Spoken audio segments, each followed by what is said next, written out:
War is a Racket by General Smedley Butler, read by Isaac Darlan. Introduction by Jesse Ventura. In my humble opinion, this little book should be required reading for every high school history classroom in America.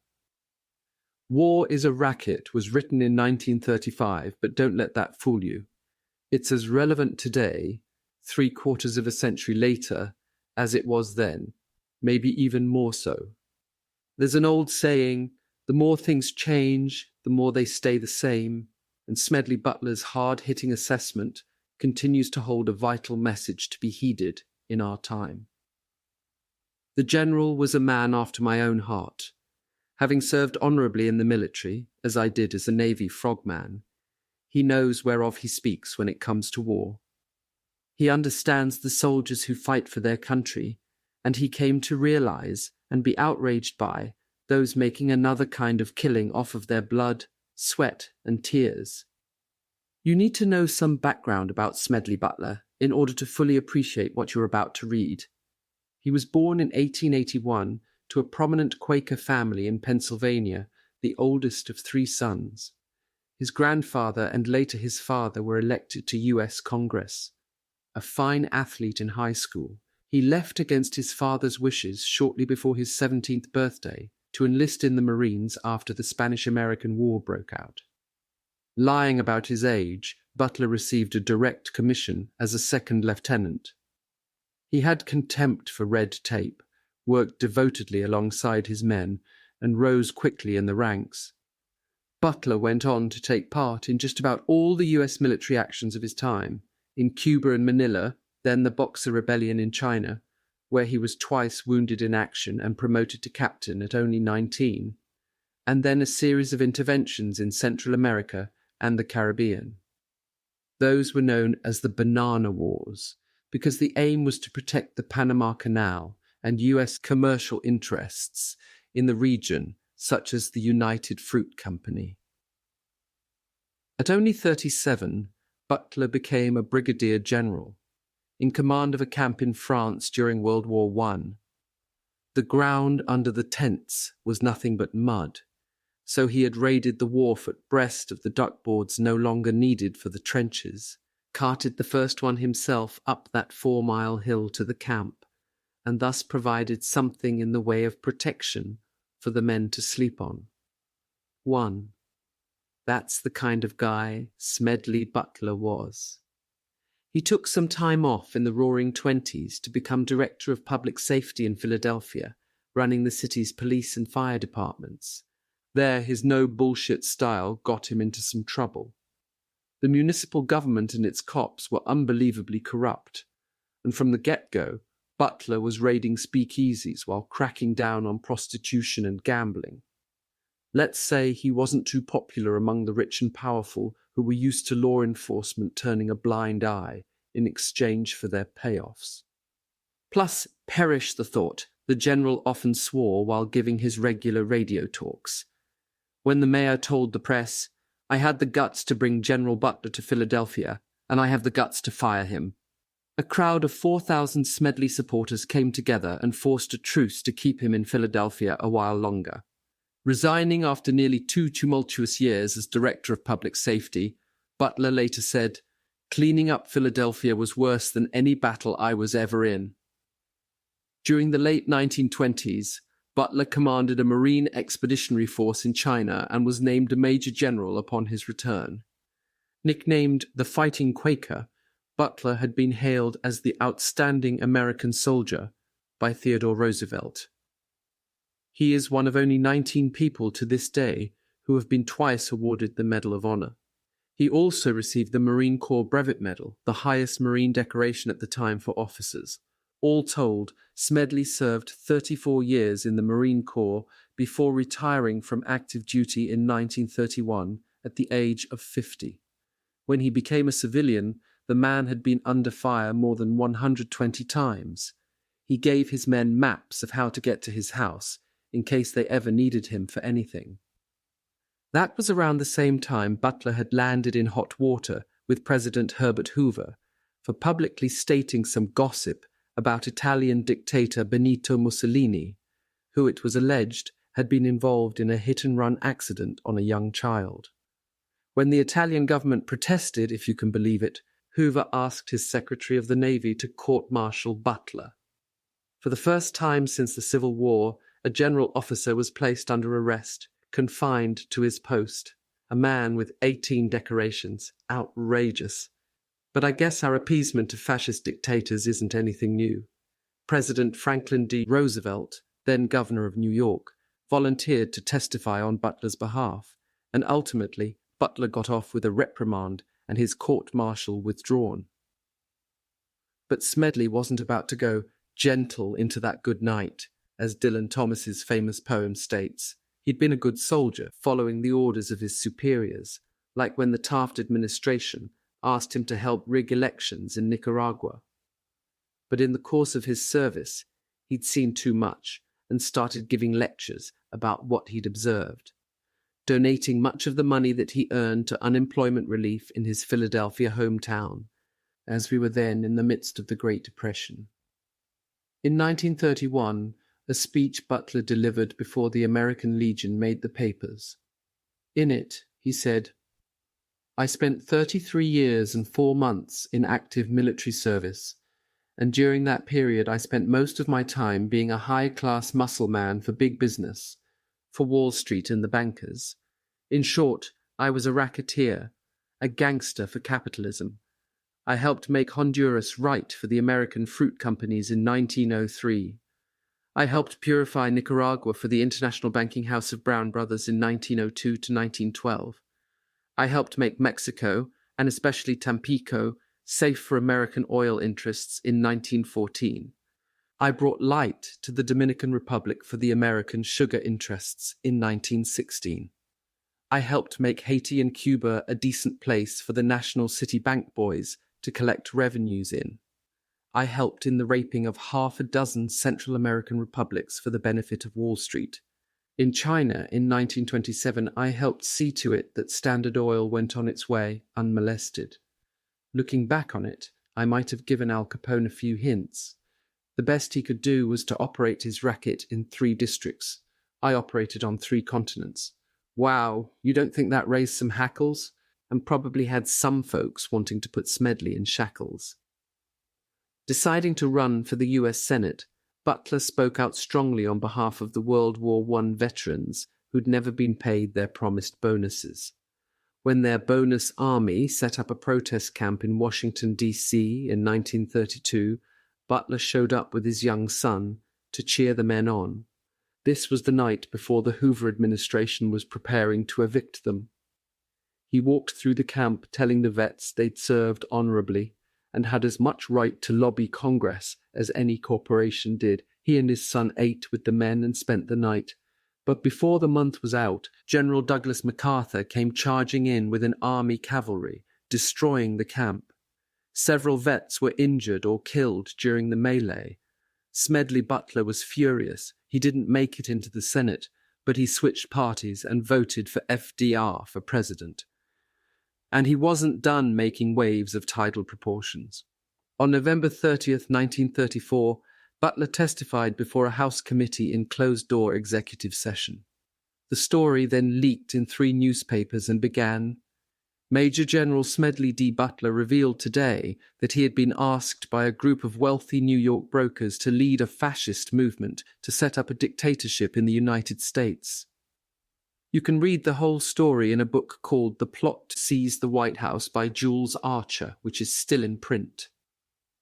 I did a summary of it in my earlier book, American Conspiracies. It's a classic story of the power broker mindset, that if you tempt someone with a big enough offer, they can't help but come over to your side. Not Smedley Butler. He had too much integrity. Here was the thing. President Roosevelt's New Deal was considered downright anti-American and evil by the Wall Street crowd, as it still is blamed today by the radicals passing themselves off as legitimate conservatives. The president was taking on the stock speculators and setting up new watchdog federal agencies. He was putting a halt on farm foreclosures and forcing employers to accept union collective bargaining. He took the nation off the gold standard, which meant more paper money would be available to provide loans and create jobs for the millions of unemployed. Lo and behold, he even spoke of raising taxes on the rich to help pay for New Deal programs. So a lot of titans of finance hated the man's guts. Butler even suspected some of them might have been behind a failed assassination attempt against him shortly before he was elected president. Then one day in 1934, to Butler's surprise, a bond salesman named Jerry Maguire approached him. The retired general smelled a rat, but decided to play along until he could figure out what was really going on. He let Maguire court him for some months. The fellow turned out to be employed by financier Grayson Murphy.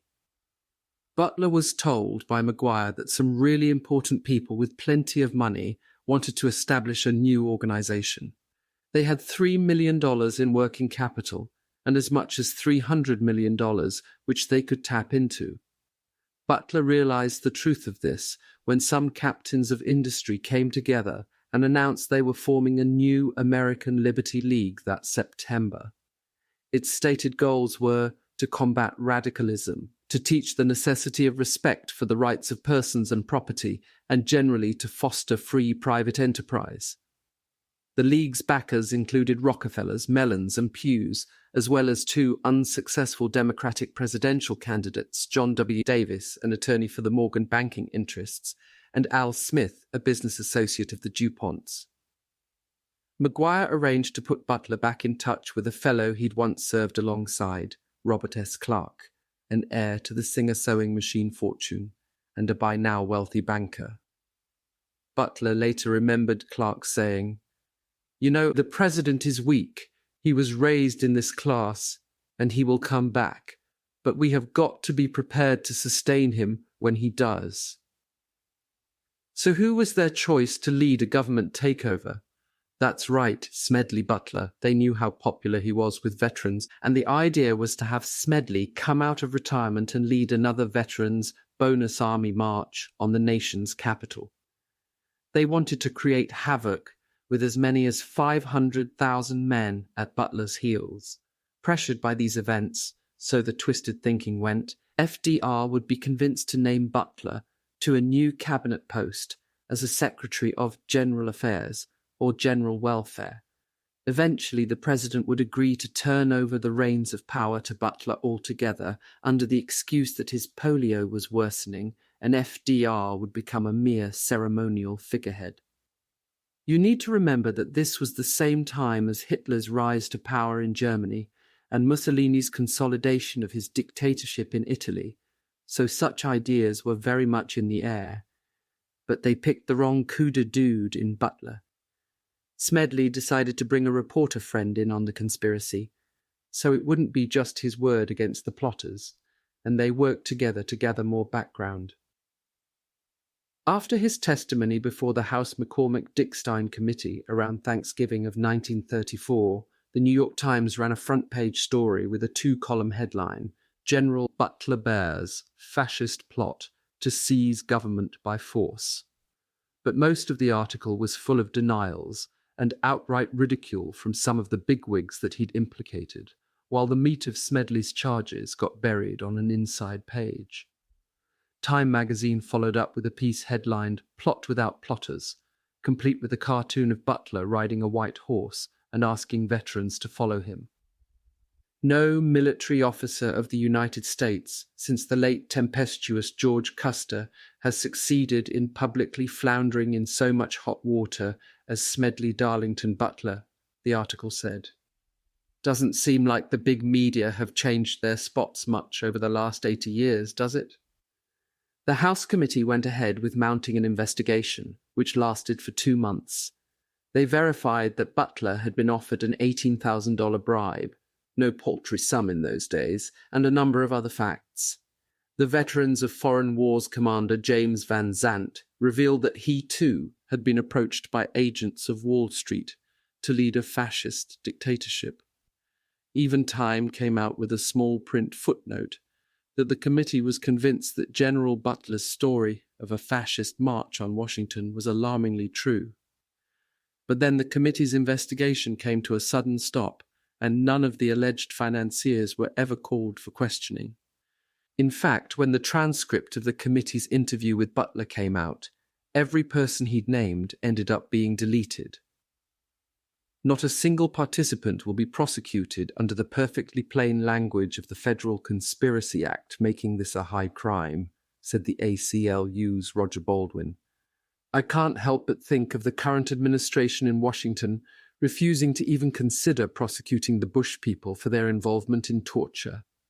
When John McCormack, who chaired the committee and went on to become House Speaker, was interviewed years later about what had happened, he claimed he couldn't remember why they'd avoided going after the bankers and other corporate powers. McCormack did say in 1971, if the plotters had got rid of Roosevelt, there's no telling what might have taken place. They wouldn't have told the people what they were doing, of course. They were going to make it all sound constitutional, of course, with a high-sounding name for the dictator and a plan to make it all sound like a good American program. A well-organized minority can always outmaneuver an unorganized majority, as Adolf Hitler did. The people were in a very confused state of mind, making the nation weak and ripe for some drastic kind of extremist reaction. Mass frustration could bring about anything. That again feels to me like we're in a déjà vu today. Smedley Butler didn't live a whole lot longer. He died at age 58 on June 21st, 1940, in the Naval Hospital in Philadelphia, after becoming ill with probable stomach cancer a few weeks earlier. But he left us all an amazing legacy in this book, War is a Racket. It's an anti-war classic by a man who knew firsthand what he was talking about. Like Smedley, I enlisted against my father's wishes, going into the Navy right after I finished high school. Every member of my immediate family is a war veteran. My father had 7 bronze battle stars in World War II. My mother was an army nurse in North Africa. My brother is a Vietnam veteran. So I know whereof I speak too, when I stand with General Butler against America's ongoing imperialist wars. I opposed the invasion of Iraq from day one because we were lining our military up against another sovereign nation as an aggressor and an occupier. And who benefited from our lying our way into Iraq? The Halliburtons of this world, the war profiteer contractors, and their banker backers. Here's the way Butler puts it in Chapter 3 of War is a Racket. Beautiful ideals were painted for our boys who were sent out to die. This was the war to end wars. This was the war to make the world safe for democracy. No one told them that dollars and cents were the real reason. He also points out that our national debt, such a rallying cry today, is directly tied big time to our fiddling in international affairs. We are paying it, our children will pay it, and our children's children probably still will be paying the cost of that war. And he was talking then about World War I. I also resonated strongly with Butler's noting the terrible dichotomy between those who promote these wars and those who must fight them. How many of these war millionaires shouldered a rifle, he writes. How many of them were wounded or killed in battle? This goes along with something I've proposed in the past. If I ever became president, I'd push with every ounce of power I had for Congress to pass this into law. Every elected federal official must pre-designate an individual in their immediate family who has to begin military service, the moment that official casts an affirmative vote toward going to war. This could be a grandchild, a niece or nephew, but someone. It doesn't mean they necessarily go to the war zone. What it does mean is that they and their family experience some personal discomfort because of this decision. Going to war should bring difficulty, especially to those who are the orchestrators or the authorizers. Right now, it's far too easy for them to go on TV with their bleeding hearts and give standing ovations to our service personnel. War should not be laissez-faire. If you're not willing to send someone from your family, how can you be so willing to send someone else's? All in all, War is a Racket demands a contemporary audience. We need real heroes for our young people to emulate, individuals who weren't afraid to take a stand for the sake of our country. I believe the story and the words of General Butler need to be as widely known as those of Washington and Lincoln.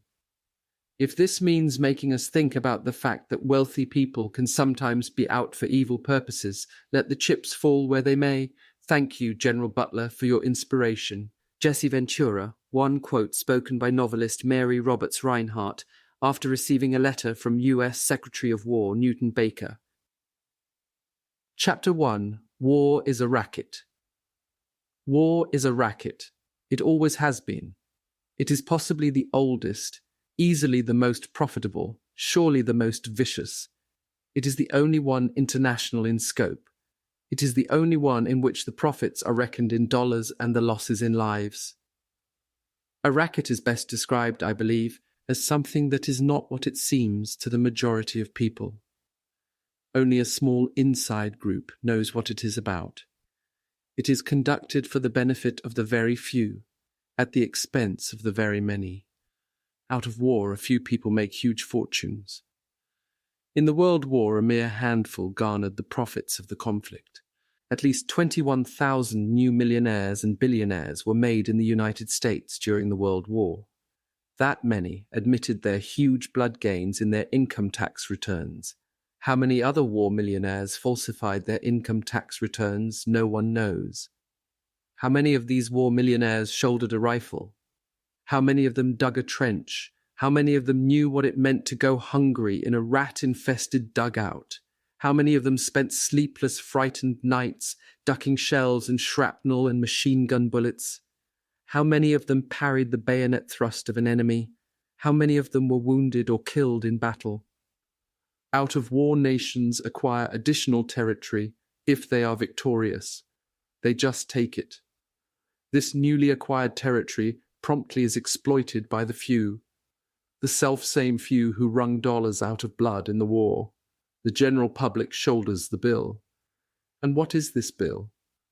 This bill renders a horrible accounting: newly placed gravestones, mangled bodies, shattered minds, broken hearts and homes, economic instability, depression and all its attendant miseries, back-breaking taxation for generations and generations. For a great many years as a soldier, I had a suspicion that war was a racket. Not until I retired to civil life did I fully realize it. Now that I see the international war clouds again gathering, as they are today, I must face it and speak out. Again, they are choosing sides. France and Russia met and agreed to stand side by side. Italy and Austria hurried to make a similar agreement. Poland and Germany cast sheep's eyes at each other, forgetting, for the nonce, their dispute over the Polish corridor. The assassination of King Alexander of Yugoslavia complicated matters. Yugoslavia and Hungary, long bitter enemies, were almost at each other's throats. Italy was ready to jump in, but France was waiting, so was Czechoslovakia. All of them are looking ahead to war. Not the people, not those who fight and pay and die, only those who foment wars and remain safely at home to profit. There are 40 million men under arms in the world today, and our statesmen and diplomats have the temerity to say that war is not in the making. Hell's bells! Are these 40 million men being trained to be dancers? Not in Italy, to be sure. Premier Mussolini knows what they are being trained for. He, at least, is frank enough to speak out. Only the other day, Conduce in International Conciliation, the publication of the Carnegie Endowment for International Peace, said, and above all, fascism, the more it considers and observes the future and the development of humanity, quite apart from political considerations of the moment, believes neither in the possibility for the utility of perpetual peace. War alone brings up to its highest tension all human energy and puts the stamp of nobility upon the peoples who have the courage to meet it. Undoubtedly, Mussolini means exactly what he says. His well-trained army, his great fleet of planes, and even his navy are ready for war, anxious for it, apparently. His recent stand at the side of Hungary in the latter's dispute with Yugoslavia showed that, and the hurried mobilization of his troops on the Austrian border after the assassination of Dollfuss showed it too. There are others in Europe too whose saber-rattling presages war, sooner or later. Herr Hitler, with his rearming Germany and his constant demands for more and more arms, is an equal, if not a greater menace to peace. France only recently increased the term of military service for its youth from a year to 18 months. Yes, all over, nations are camping on their arms. The mad dogs of Europe are on the loose. In the Orient, the maneuvering is more adroit. Back in 1904, when Russia and Japan fought, we kicked out our old friends, the Russians, and backed Japan. Then our very generous international bankers were financing Japan. Now the trend is to poison us against the Japanese. What does the open door policy in China mean to us? Our trade with China is about $90 million a year. Or the Philippine Islands? We have spent about $600 million in the Philippines in 35 years. And we, our bankers and industrials and speculators, have private investments there of less than $200 million. Then to save that China trade of about $90 million, or to protect these private investments of less than $200 million in the Philippines, we would be all stirred up to hate Japan and go to war. A war that might well cost us tens of billions of dollars, hundreds of thousands of lives of Americans, and many more hundreds of thousands of physically maimed and mentally unbalanced men. Of course, for this loss, there would be a compensating profit. Fortunes would be made. Millions and billions of dollars would be piled up by a few. Munitions makers, shipbuilders, manufacturers, meat packers, speculators, they would fare well. Yes, they are getting ready for another war. Why shouldn't they? It pays high dividends. But what does it profit the masses? What does it profit the men who are killed? What does it profit the men who are maimed? What does it profit their mothers and sisters, their wives and their sweethearts? What does it profit their children? What does it profit anyone except the very few to whom war means huge profits? Yes, and what does it profit the nation? Take our own case. Until 1898, we didn't own a bit of territory outside the mainland of North America. At that time, our national debt was a little more than $1 billion. Then we became internationally minded. We forgot, or shunted aside, the advice of the father of our country. We forgot Washington's warning about entangling alliances. We went to war. We acquired outside territory.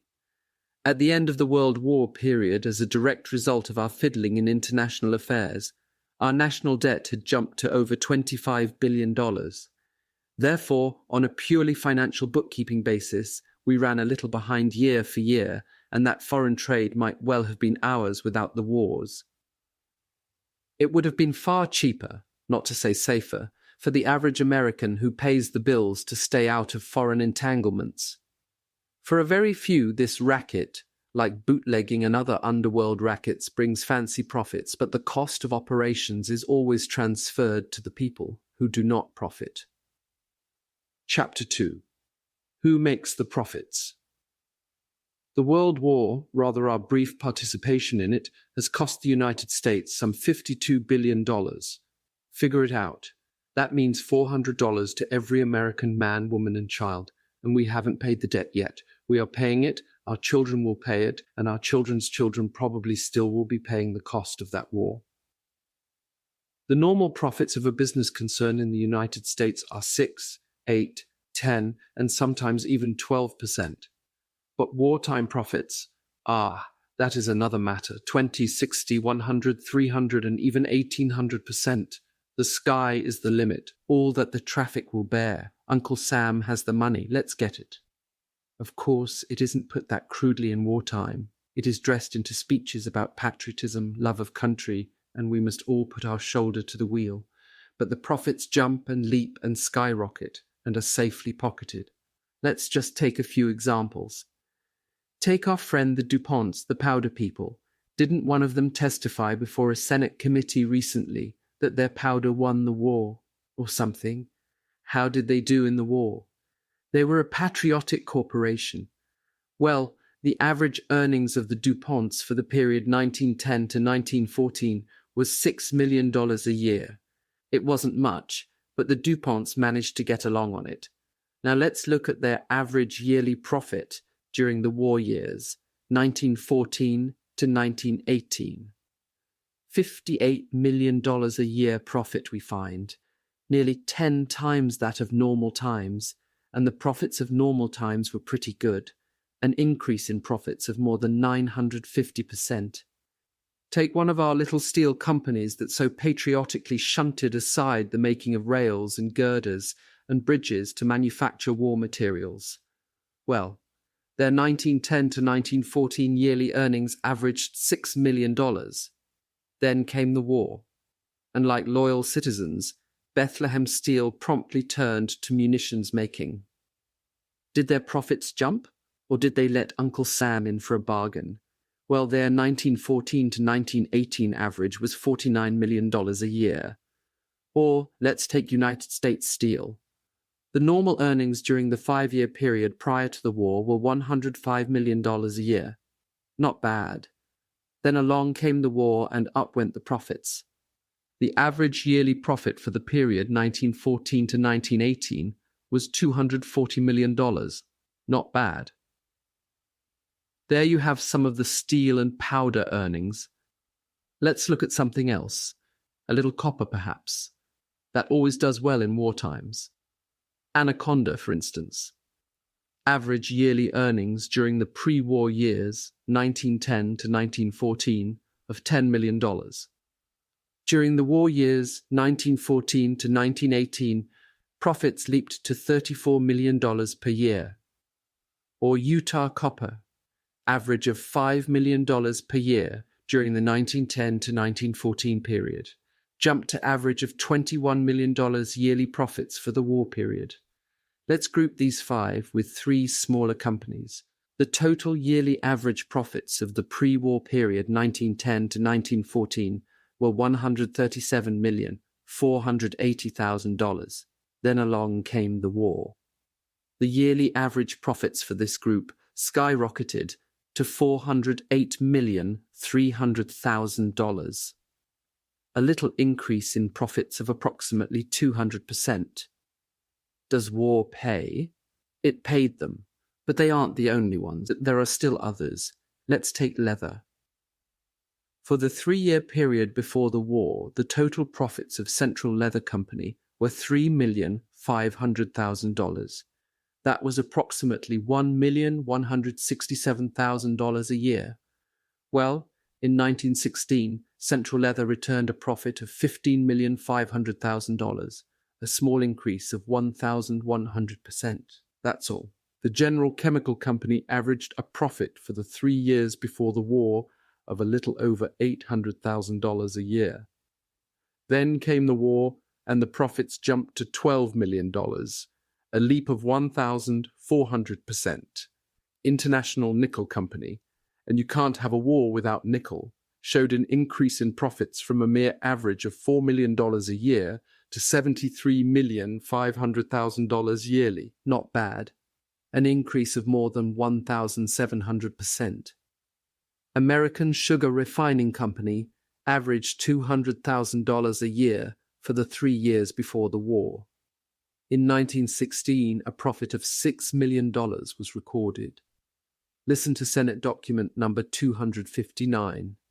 The 65th Congress reporting on corporate earnings and government revenues, considering the profits of 122 meat packers, 153 cotton manufacturers, 299 garment makers, 49 steel plants, and 340 coal producers during the war. Profits under 25% were exceptional. For instance, the coal companies made between 100% and 7,856% on their capital stock during the war. The Chicago Packers doubled and tripled their earnings. And let us not forget the bankers who financed this great war. If anyone had the cream of the profits, it was the bankers.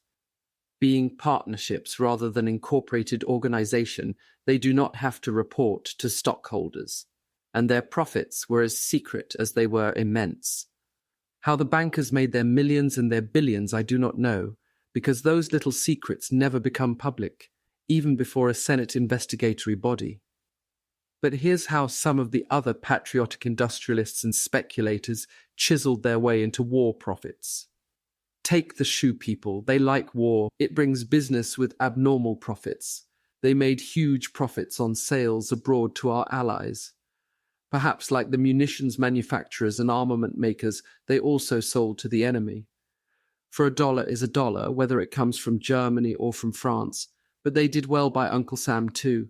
For instance, they sold Uncle Sam 35 million pairs of hobnailed service shoes. There were 4 million soldiers, 8 pairs and more to a soldier. My regiment during the war had only a pair to a soldier. Some of these shoes probably are still in existence. They were good shoes.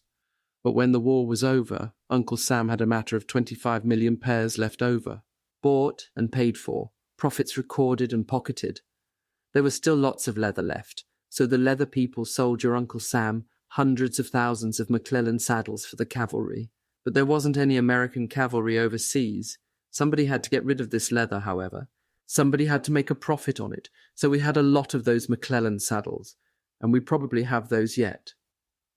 Also, somebody had a lot of mosquito netting. They sold your Uncle Sam 20 million mosquito nets for the use of the soldiers overseas.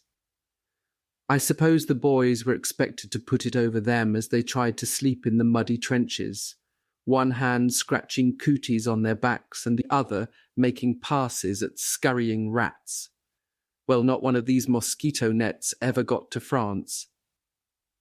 Anyhow, these thoughtful manufacturers wanted to make sure that no soldier would be without his mosquito net, so 40 million additional yards of mosquito netting were sold to Uncle Sam. There were pretty good profits in mosquito netting in war days, even if there were no mosquitoes in France. I suppose, if the war had lasted just a little longer, the enterprising mosquito netting manufacturers would have sold your Uncle Sam a couple of consignments of mosquitoes to plant in France, so that more mosquito netting would be in order. Airplane and engine manufacturers felt they, too, should get their just profits out of this war. Why not? Everybody else was getting theirs, so $1 billion, count them if you live long enough, was spent by Uncle Sam in building airplanes and airplane engines that never left the ground. Not one plane or motor out of the $1 billion worth ordered ever got into a battle in France. Just the same, the manufacturers made their little profit of 30, 100, or perhaps 300%. Undershirts for soldiers cost 14 cents to make, and Uncle Sam paid 30 cents to 40 cents each for them. A nice little profit for the undershirt manufacturer. And the stocking manufacturers and the uniform manufacturers and the cap manufacturers and the steel helmet manufacturers all got theirs. Why, when the war was over, some 4 million sets of equipment, knapsacks and the things that go to fill them, crammed warehouses on this side. Now they are being scrapped because the regulations have changed the contents. But the manufacturers collected their wartime profits on them, and they will do it all over again the next time. There were lots of brilliant ideas for profit-making during the war. One very versatile patriot sold Uncle Sam 12 dozen 48-inch wrenches. Oh, they were very nice wrenches. The only trouble was that there was only one nut ever made that was large enough for these wrenches. That is the one that holds the turbines at Niagara Falls. Well, after Uncle Sam had bought them and the manufacturer had pocketed the profit, the wrenches were put on freight cars and shunted all around the United States in an effort to find a use for them. When the armistice was signed, it was indeed a sad blow to the wrench manufacturer. He was just about to make some nuts to fit the wrenches. Then he planned to sell these too, to your Uncle Sam. Still another had the brilliant idea that colonels shouldn't ride in automobiles, nor should they even ride horseback. One had probably seen a picture of Andy Jackson riding on a buckboard. Well, some 6,000 buckboards were sold to Uncle Sam for the use of colonels. Not one of them was used, but the buckboard manufacturer got his war profit. The shipbuilders felt they should come in on some of it too. They built a lot of ships that made a lot of profit. More than $3 billion worth. Some to the ships were all right, but $635 million worth of them were made of wood and wouldn't float. The seams opened up and they sank. We paid for them, though, and somebody pocketed the profits. It has been estimated by statisticians and economists and researchers that the war cost your Uncle Sam $52 billion. Of this sum, $39 billion was expended in the actual war period. This expenditure yielded $16 billion in profits. That is how the 21,000 billionaires and millionaires got that way. This $16 billion profits is not to be sneezed at. It is quite a tidy sum, and it went to a very few. The Senate Nye committee probe of the munitions industry and its wartime profits, despite its sensational disclosures, hardly has scratched the surface. Even so, it has had some effect. The State Department has been studying for some time methods of keeping out of war. The War Department suddenly decides it has a wonderful plan to spring. The administration names a committee, with the War and Navy departments ably represented under the chairmanship of a Wall Street speculator, to limit profits in wartime. To what extent isn't suggested? Possibly the profits of 300 and 600 and 1,600% of those who turned blood into gold in the World War would be limited to some smaller figure. Apparently, however, the plan does not call for any limitation of losses, that is, the losses of those who fight the war. As far as I have been able to ascertain, there is nothing in the scheme to limit a soldier to the loss of but one eye or one arm, or to limit his wounds to 1 or 2 or 3, or to limit the loss of life. There is nothing in this scheme, apparently, that says not more than 12% of a regiment shall be wounded in battle, or that not more than 7% in a division should be killed. Of course, the committee cannot be bothered with such trifling matters. Chapter 3. Who pays the bills? Who provides the profits? These nice little profits of 20, 100, 300, 1,500 and 1,800%. We all pay them, in taxation.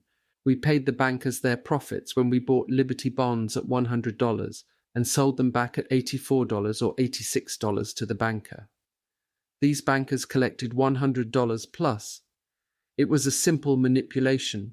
The bankers control the security marts. It was easy for them to depress the price of these bonds. Then all of us, the people, got frightened and sold the bonds at $84 or $86. The bankers bought them. Then these same bankers stimulated a boom and government bonds went to par and above. Then the bankers collected their profits. But the soldier pays the biggest part of the bill. If you don't believe this, visit the American cemeteries on the battlefields abroad, or visit any of the veterans' hospitals in the United States. On a tour of the country, in the midst of which I am at the time of this writing, I have visited 18 government hospitals for veterans.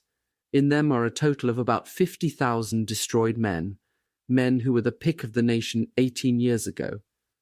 The very able chief surgeon at the government hospital at Milwaukee, where there are 3,800 of the living dead, told me that mortality among veterans is 3 times as great as among those who stayed at home. Boys with a normal viewpoint were taken out of the fields and offices and factories and classrooms and put into the ranks. There they were remolded. They were made over. They were made to about face, to regard murder as the order of the day. They were put shoulder to shoulder, and, through mass psychology, they were entirely changed. We used them for a couple of years and trained them to think nothing at all of killing or of being killed. Then suddenly we discharged them and told them to make another about face. This time they had to do their own readjusting, sans mass psychology, sans officers' aid and advice, sans nationwide propaganda. We didn't need them anymore. So we scattered them about without any 3-minute or Liberty Loan speeches or parades. Many, too many of these fine young boys are eventually destroyed, mentally, because they could not make that final about face alone. In the government hospital at Marion, Indiana, 1,800 of these boys are in pens, 500 of them in a barracks with steel bars and wires all around outside the buildings and on the porches. These already have been mentally destroyed. These boys don't even look like human beings. Oh, the looks on their faces. Physically, they are in good shape. Mentally, they are gone. There are thousands and thousands of these cases, and more are coming in all the time. The tremendous excitement of the war, the sudden cutting off of that excitement, the young boys couldn't stand it. That's a part of the bill. So much for the dead. They have paid their part of the war profits. So much for the mentally and physically wounded. They are paying now their share of the war profits. But the others paid too. They paid with heartbreaks when they tore themselves away from their firesides and their families to don the uniform of Uncle Sam, on which a profit had been made. They paid another part in the training camps where they were regimented and drilled, while others took their jobs and their places in the lives of their communities.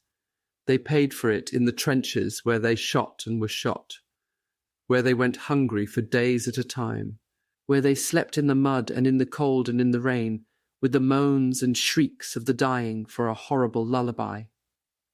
But don't forget, the soldier paid part of the dollars and cents bill too. Up to and including the Spanish-American War, we had a prize system, and soldiers and sailors fought for money. During the Civil War, they were paid bonuses, in many instances, before they went into service. The government or states paid as high as $1,200 for an enlistment. In the Spanish-American War, they gave prize money. When we captured any vessels, the soldiers all got their share, at least they were supposed to. Then it was found that we could reduce the cost of wars by taking all the prize money and keeping it, but conscripting the soldier anyway. Then the soldiers couldn't bargain for their labor. Everyone else could bargain, but the soldier couldn't. Napoleon once said, "All men are enamored of decorations, they positively hunger for them."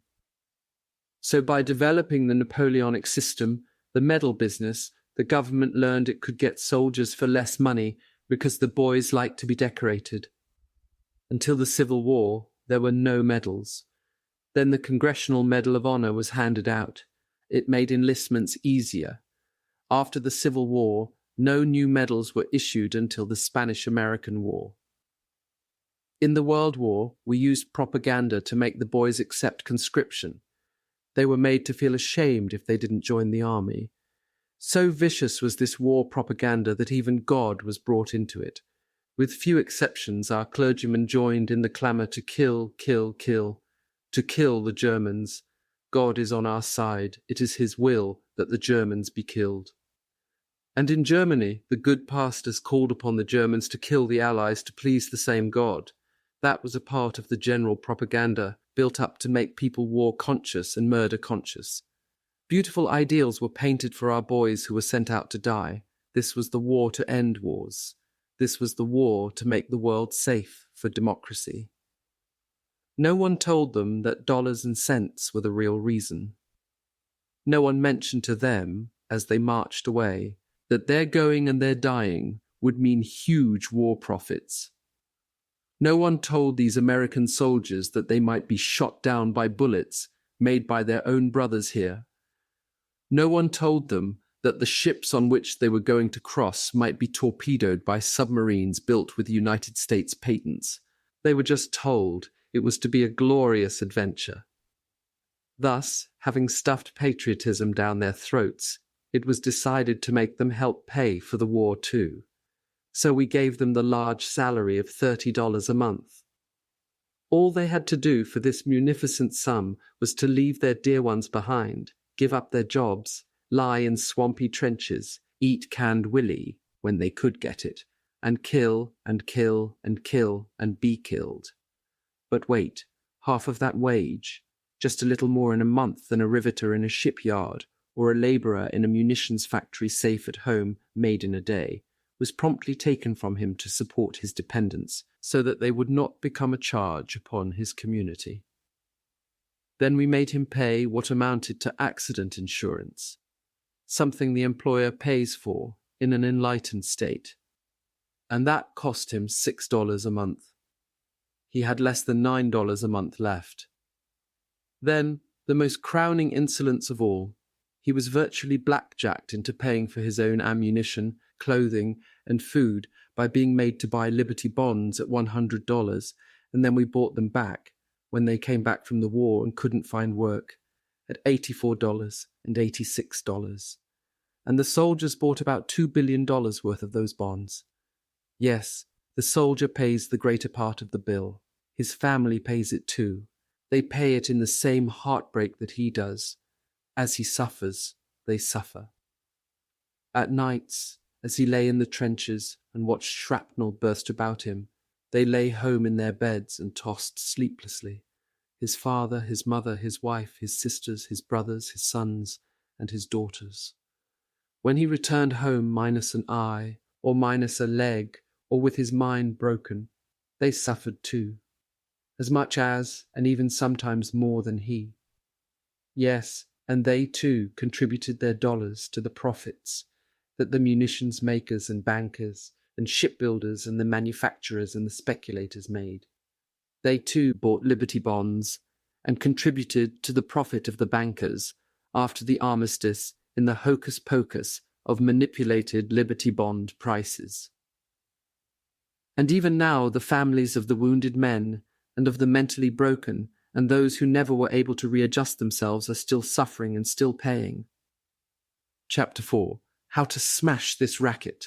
Well, it's a racket, all right. A few profit and the many pay. But there is a way to stop it. You can't end it by disarmament conferences. You can't eliminate it by peace parleys at Geneva. Well-meaning but impractical groups can't wipe it out by resolutions. It can be smashed effectively only by taking the profit out of war. The only way to smash this racket is to conscript capital and industry and labor before the nation's manhood can be conscripted. 1 month before the government can conscript the young men of the nation, it must conscript capital and industry and labor. Let the officers and the directors and the high-powered executives of our armament factories and our steel companies and our munitions makers and our shipbuilders and our airplane builders and the manufacturers of all the other things that provide profit in wartime, as well as the bankers and the speculators, be conscripted to get $30 a month, the same wage as the lads in the trenches get. Let the workers in these plants get the same wages. All the workers, all presidents, all executives, all directors, all managers, all bankers. Yes, and all generals and all admirals and all officers and all politicians and all government office holders. Everyone in the nation to be restricted to a total monthly income, not to exceed that paid to the soldier in the trenches. Let all these kings and tycoons and masters of business, and all those workers in industry, and all our senators and governors and mayors pay half of their monthly $30 wage to their families and pay war risk insurance and buy Liberty bonds. Why shouldn't they? They aren't running any risk of being killed or of having their bodies mangled or their minds shattered. They aren't sleeping in muddy trenches. They aren't hungry. The soldiers are. Give capital and industry and labor 30 days to think it over, and you will find by that time there will be no war. That will smash the war racket. That and nothing else. Maybe I am a little too optimistic. Capital still has some say. So capital won't permit the taking of the profit out of war until the people, those who do the suffering and still pay the price, make up their minds that those they elect to office shall do their bidding, and not that of the profiteers. Another step necessary in this flight to smash the war racket is a limited plebiscite to determine whether war should be declared. A plebiscite not of all the voters, but merely of those who would be called upon to do the fighting and the dying. There wouldn't be very much sense in having the 76-year-old president of a munitions factory, or the flat-footed head of an international banking firm, or the cross-eyed manager of a uniform manufacturing plant, all of whom see visions of tremendous profits in the event of war, voting on whether the nation should go to war or not. They never would be called upon to shoulder arms, to sleep in a trench, and to be shot. Only those who would be called upon to risk their lives for their country should have the privilege of voting to determine whether the nation should go to war. There is ample precedent for restricting the voting to those affected. Many of our states have restrictions on those permitted to vote. In most, it is necessary to be able to read and write before you may vote. In some, you must own property. It would be a simple matter each year for the men coming of military age to register in their communities, as they did in the draft during the World War, and to be examined physically. Those who could pass, and who would therefore be called upon to bear arms in the event of war, would be eligible to vote in a limited plebiscite. They should be the ones to have the power to decide, and not a Congress few of whose members are within the age limit, and fewer still of whom are in physical condition to bear arms. Only those who must suffer should have the right to vote. A third step in this business of smashing the war racket is to make certain that our military forces are truly forces for defense only. At each session of Congress, the question of further naval appropriations comes up. The swivel chair admirals of Washington, and there are always a lot of them, are very adroit lobbyists, and they are smart. They don't shout that we need a lot of battleships to war on this nation or that nation. Oh no, first of all, they let it be known that America is menaced by a great naval power. Almost any day, these admirals will tell you, the great fleet of this supposed enemy will strike suddenly and annihilate our 125 million people. Just like that. Then they begin to cry for a larger navy. For what? To fight the enemy? Oh my, no. Oh no. For defense purposes only. Then incidentally they announce maneuvers in the Pacific for defense. The Pacific is a great big ocean. We have a tremendous coastline on the Pacific. Will the maneuvers be off the coast, 200 or 300 miles? Oh no. The maneuvers will be 2,000, yes, perhaps even 3,500 miles off the coast. The Japanese, a proud people, of course, will be pleased beyond expression to see the United States fleet so close to Nippon's shores. Even as pleased as would be the residents of California were they to dimly discern, through the morning mist, the Japanese fleet playing at war games off Los Angeles. The ships of our Navy, it can be seen, should be specifically limited, by law, to within 200 miles of our coastline. Had that been the law in 1898, the Maine would never have gone to Havana Harbor. She never would have been blown up. There would have been no war with Spain with its attendant loss of life. 200 miles is ample, in the opinion of experts, for defense purposes. Our nation cannot start an offensive war if its ships can't go farther than 200 miles from the coastline. Planes might be permitted to go as far as 500 miles from the coast for purposes of reconnaissance, and the army should never leave the territorial limits of our nation. To summarize, 3 steps must be taken to smash the war racket. We must take the profit out of war. We must permit the youth of the land who would bear arms to decide whether or not there should be war. We must limit our military forces to home defense purposes. Chapter 5. To hell with war. I am not such a fool as to believe that war is a thing of the past. I know the people do not want war, but there is no use in saying we cannot be pushed into another war. Looking back, Woodrow Wilson was re-elected president in 1916 on a platform that he had kept us out of war, and on the implied promise that he would keep us out of war. Yet, 5 months later, he asked Congress to declare war on Germany. In that 5-month interval, the people had not been asked whether they had changed their minds.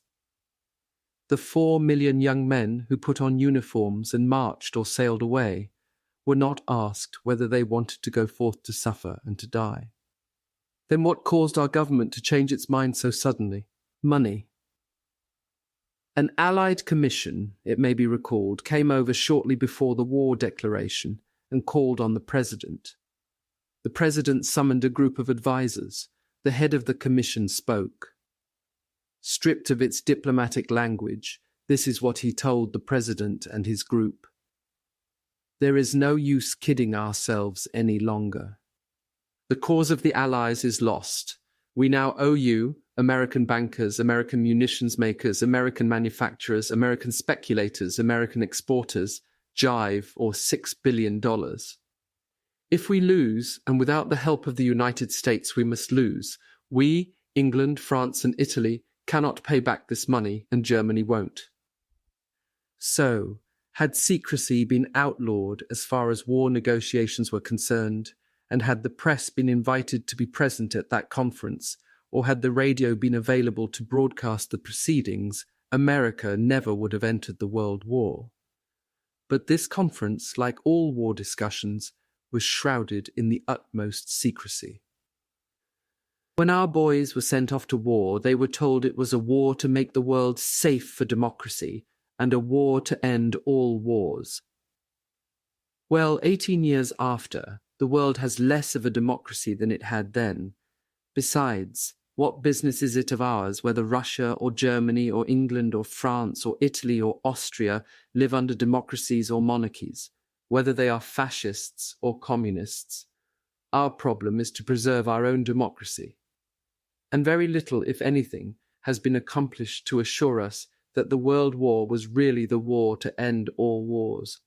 Yes, we have had disarmament conferences and limitations of arms conferences. They don't mean a thing. One has just failed. The results of another have been nullified. We send our professional soldiers and our sailors and our politicians and our diplomats to these conferences, and what happens?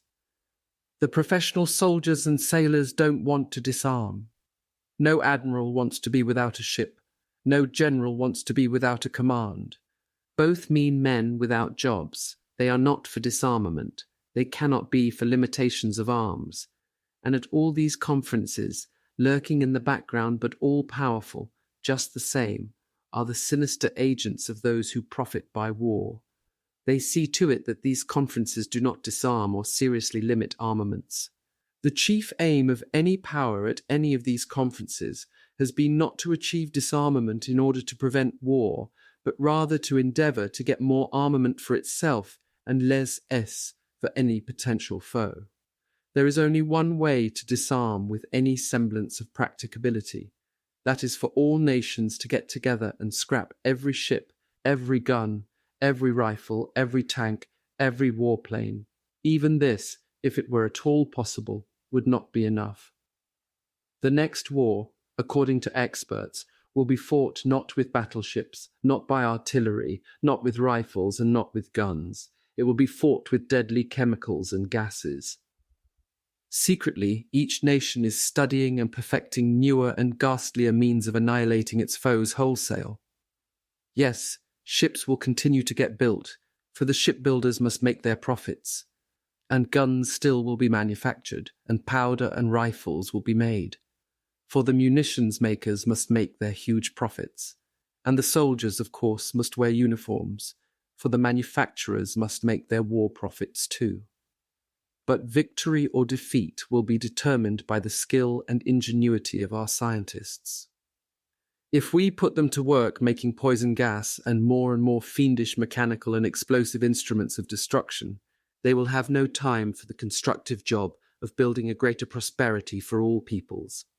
By putting them to this useful job, we can all make more money out of peace than we can out of war, even the munition makers. So I say, to hell with war. Speeches. Memorial Day Speech, 1931. Memorial Day, with its sad and sacred memories, is here again. As each new Memorial Day comes around, we recall anew the great and tragic events that made the occasion for that day. Memorial Day is one of the most significant and beautiful occasions of the year. It shows the sentiment of the people towards those who gave their lives for a good cause, and it teaches a lesson in patriotism which is without parallel. Memorial Day cannot be too tenderly revered by old and young, by those who participated in any of the nation's great struggles, or by those who simply know of it as history. Our country each year is paying a greater tribute of respect to the soldiers, living and dead, and it is a sincere hope that this rule will be explained still more in the years to come.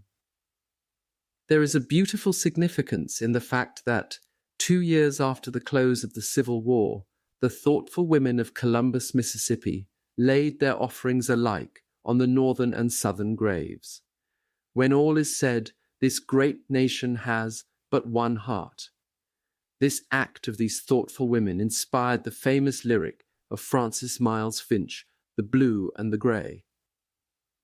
The ceremony of decorating the graves of the loved ones is almost as old as mankind itself. The Greeks and Romans had ceremonies in remembrance of their dead, as well the Druids. In France, they have this beautiful custom participated in by whole families. It was not until May 1868, however, that General John A. Logan, National Commander of the Grand Army of the Republic and one of the great leaders of the Civil War, issued an order to the Grand Army naming the 30th of May 1868 for the purpose of strewing with flowers or otherwise decorating graves of comrades who died in defense of their country during the Civil War. It was the purpose of General Logan to inaugurate this observance with the hope that it would be kept up from year to year while a survivor of that great conflict remains to honor the memory of the departed. The states took up the matter immediately, and in many states, Memorial Day is a state holiday, and now, in accordance with the naval regulations, it is a legal holiday. And each year the President designates Memorial Day by a presidential proclamation. The youth of America should be taught through its schools the history and spirit of American institutions. Let these schools teach them this history and inspire them with this spirit. Teach the youth that it is the highest honor to say, "I am an American citizen." Let them hear the shot that was fired at Lexington, the shot that was heard around the world. Let them catch the pearls of the Liberty Bell and the spirit of Independence Day. Let them know of Lincoln's Gettysburg Address, of the victories for the preservation of the Union. Let them hear again of the shining and glorious victories of Dewey at Manila, of Sampson and Schley at Santiago, of Shafter, Wood and Roosevelt in 1898, and of Pershing's massive force in France, and of glorious victories so that democracies might live. A famous speaker said a few years back, "I have only one sentiment for soldiers, cheers for the living and tears for the dead." We recall with pride and gratitude how our citizens responded to the call in 1917 with a swiftness that was unheard of. They sprang to arms. The flower of American youth was there. They came from schools, colleges, from offices, factories, and the farm. They became history's graduates in their defense of human rights and our free institutions. 5 million of them now study veterans of the World War and truly typifying American spirit, the spirit of 1776, of 1812, of 1847, of 1861, of 1898. The same legionnaires have taken over the duty of carrying on the Memorial Day observance. Over the graves of our soldier dead, they will wreathe flowers, symbols of devotion and gratitude, at these graves which our nation's shrine, the Mecca to which the legionnaires journey to renew their devotion to their comrades.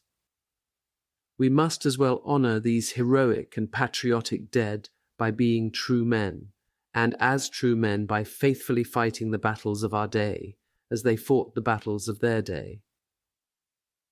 Memorial Day Speech 1933. The War in Europe, undated. Avoiding War in the Pacific by Attending to Our Own Business, 1939. While my subject is Avoiding War in the Pacific, it is felt that the American people are vitally interested in avoiding wars in all oceans and in all lands. A practicable and workable technique to avoid wars in which the United States may become involved is not limited in its application to the Pacific Ocean, and will work equally well in the Atlantic Ocean or the Black Sea, if those who work it are unselfish and honest. If wars are to be avoided by our country, it can be done only by determined and simple political action on the part of the great majority of our people, the trusting majority, which majority does not get up the wars, but which does fight them, and which does pay all the bills in blood and money. So it is this great majority to which these words are addressed, in an effort to awaken their interest. This great majority has neither the time nor the inclination to study the so-called economic causes of war. This majority is interested only in keeping out of wars of all kinds. This majority is not vitally interested in the means by which we are kept out of war. You must remember, wars do not just occur, they are made by men. All efforts which keep us out will be approved, and there will never be a congressional investigation into the steps taken or the methods adopted which saved us from a war. There would be nothing to investigate. Men who took a part in peace would be only too willing to publish to the world all their moves. Editor's note: page 2 of this document was unavailable and is not included. Bones. To make the world safe for democracy, I went fighting the business of wars, rot, pure, unadulterated, sickening rot, saying of their lives and there which led those die, and are on the left behind those whose financial condition would benefit to lose. Appealing peace slogans must be coined, and there could be nothing more potent than attend to our own business. Then the question is, what is our own business? To answer that, we must first decide what is meant by that word our. I contend that our, where war is concerned, refers to the people who do the fighting, those who make the sacrifices in blood and never-ending sorrow. I contend that the business of these people is the preservation and protection only of their lives and their homes. Certainly those who die and are maimed on the field of battle, and those left behind to sorrow to the of their days, cannot, by any stretch, claim an interest in foreign investments. Our trade with Japan and China together in 1936 showed a balance of about $5 million in our favor, about 1/12 the cost of a battleship. And how many of those who might bleed would share in that 5 millions? We exported to China and Japan $251 million worth of products in 1936 and imported $246 million worth of their goods. There is nothing we must have from the East in order to live, and live happily and comfortably too. Of course it is desirable, highly desirable, to have trade and friendly relations with the Far East. It is also highly desirable to have amicable relations with the grocer, but it certainly will not promote friendly relations if you keep standing in front of his store with a gun. The grocer, or the coal dealer, will not object to a man keeping a gun in his own front yard to protect his home, nor will he object to his keeping fierce watchdogs in his yard to protect him and his family from marauders. But he has every right to vigorously object, and even be suspicious of his neighbor's friendly intentions, if the neighbor insists on stationing savage watchdogs in front of his store.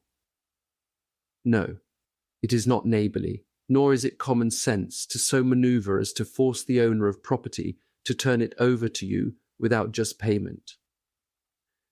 If a nation's reputation for fair dealing is good, that nation can always get, by purchase, what it needs. Now, what do we mean by this phrase, own business? It does not necessarily refer to trade. In this instance, it more properly refers to conduct. So we have attend to our own conduct, which means take only a friendly, helpful part in the affairs of others, spread no slander about others, make no faces at others with our navy, keep our naval maneuvers at home, treat all nations alike. Put all nations on a quota footing with respect to immigration, put our own foreign relations house in order, tell the whole world just what we intend to defend with our armed forces. Let the world know that we do not intend to invade them or seize their property, and that our armed forces are so designed that we could not invade, even if a change of administration should cause a change of policy. This would set a fine example and establish us as a square-dealing nation. Then let us make publicly the necessary preparations to carry out our published policy. In conclusion, when we announced what we intend to defend, let us put our national flag over it and forbid the flying of our flag over anything else. Then we will banish our most usual and popular cause for our wars. Our flag belongs to all of us, Americans, and we Americans should have a voice in where it is flown. Concerning law enforcement, undated, thank you, my fellow Americans. Let's look over this European brawl and see where we stand. Let's see if we have contributed one single thing to cause it. Let's see if even a part of the responsibility can be pinned on us. Let's see if we have anything at all to do with it. If we think it over calmly, we all know perfectly well that we did not have one solitary blessed thing to do with the making of this mess over there. Did we have anything to do with any promises Britain and France made to Poland? No, we didn't. Did we have anything to do with Hitler's land grabbing? No, we didn't. Did we have anything to do with Britain and France declaring war on Germany? We certainly did not, and were not even consulted. These are the smelly things in this pit of European back-alley politics into which we will be pushed if we don't watch our step, if we are fools enough to raise the embargo on the sale of arms to these war-mad European politicians, if we are naive enough to allow ourselves to get all excited about this brawl that is going on over there, as brawls have, almost since the dawn of history. Before they started this row over land and natural resources, did they ask our advice, much less our encouragement? No, they did not, and we neither advised nor encouraged them. So why should we get all stewed up about it? Just because people on the other side of the world insist on continuing their age-old practice of committing mass suicide, do we as a nation have to follow their example and blow out our brains too? Are we to adopt a policy of sitting around this European cockpit and going to the rescue of our favourite cocks whenever they get into a fight that might not be able to win without us? Are we to become so entangled in European high-pressure politics that the main issue at our elections will be whether or not to allow political changes abroad? If we are to make it our practice to take part in these cockfights over there, we should certainly vote on it, have it in all our national political platforms. 25 years ago, we went abroad to bail out Britain and France, helped drench the gore-sodden fields of Europe with the blood of 250,000 of our finest boys, the pride of our manhood, helped sow the seeds of the present orgy, spent $50 billion on that adventure. But are we to blame because Hitler built himself a great hair-trigger war machine? Are we responsible that England and France did not build a machine to stop him? Are we culpable in any way because Hitler started before the other side was ready? Provided Britain and France really want to stop Hitler, are we to make up for their failure to prepare to do so by sticking out our necks and raising our embargo on arms? Suppose you are walking down a strange street in a strange town in a strange country, thousands of miles from your own home. You come across a brawl. You have no interest in it except that it is a fight. All of a sudden you hear one of the brawlers cry out in your native tongue as he swats his opponent, "I believe in democracy." You don't know in the least what the fight is about, but your sympathies are with the fellow who speaks your language. The believer in democracy sees you and shout, "Come on and get in. We believe in the same things, and if he wins, you'll be next. What's more?" You reply, "No, I don't want to. I'm a stranger and don't want to get mixed up in this. I like you, but not enough to get into a fight over it." "All right," he says. "You gather up all the clubs, stones and brickbats you can get hold of and feed them to me. I'll use them on the other fellow." Do you really think that if you start handing your Democratic friend ammunition, you won't get into it too? You can't help it if he's losing, and if he wins, he will surely call you a scab, say he could have won by himself anyhow, and declare he owe you nothing. On the other hand, if you stay out of his fight, with which you had nothing to do in the first place, The argument that if the other fellow wins, he will give you a good beating too, won't apply. You will have gone about your business instead of butting into a fight into which you did not belong, and the winner won't find you right there ready to be chewed up next. They say, well, if the French and British don't lick Hitler, he will be over here and jump on our necks next. He'll be bombing our women and children and shelling our cities. Don't let anybody feed you that rot. It doesn't take military education to figure out what I'm going to tell you. It will take not less than 1 million soldiers to invade the United States with any hope of getting ashore. These million men must come all at once. They must bring not less than 7 million tons of baggage per man. 1 million men, 7 tons of food, ammunition, whatnot. For instance, just one item. They must bring 400,000 vehicles alone, tractors, trucks, tanks and the like. They've got to find room for 50 gallons of gasoline per day for each vehicle for 270 days. That's 9 months' supply. Why there are not enough ships in the whole world, including our own, and we certainly wouldn't lend them out, to carry that kind of an expedition. And remember, these ships have to bring with them enough fuel to get back with, to make the round trips. We certainly aren't going to give them fuel over here to go home with. Any dumb cluck can see that. But here's some more. They've got to have harbours to land in, docks to get their stores ashore. You know you can't stop 25 miles out at sea, drop a 50-ton armoured tank overboard and tell it to swim ashore and meet you on Broadway. Remember that with all the harbours, docks and ships of England and France at our disposal in the World War, it took us 19 months to get 1,900,000 men to France. And that though this expedition was headed for a friendly country and all possible help on the other side was ours, it took months of preparation after the United States had actually declared war before it was safe to send the actual troops over. You know very well we aren't going to open our harbours to them, prepare docks for them and invite them in. New York Harbour is the only big one we have on this coast, and to block New York Harbour all you have to do is to dump 2 days' garbage in the channel instead of hauling it out to sea. Don't you see, it's all a question of supply, this invading business. Men and munitions, but chiefly munitions. Seems that munitions always run out before the supply of man is exhausted. Just figure it out for yourselves. For every man at the front, you must start out from your home depots with 1,000 pounds of supplies. Food, ammunition, gasoline, clothing, medical supplies, engineering supplies, spare parts, etc., to say nothing of replacements of the above. You must also send off for every day of his absence 1/2 ton of stuff per man at the front. Remember also that for every 1,000 miles you go across water on an invading expedition into a hostile land, you must take 90 days' stores of all kinds. It is over 3,000 miles across the Atlantic. 3 times 90 is 270 days. 9 months.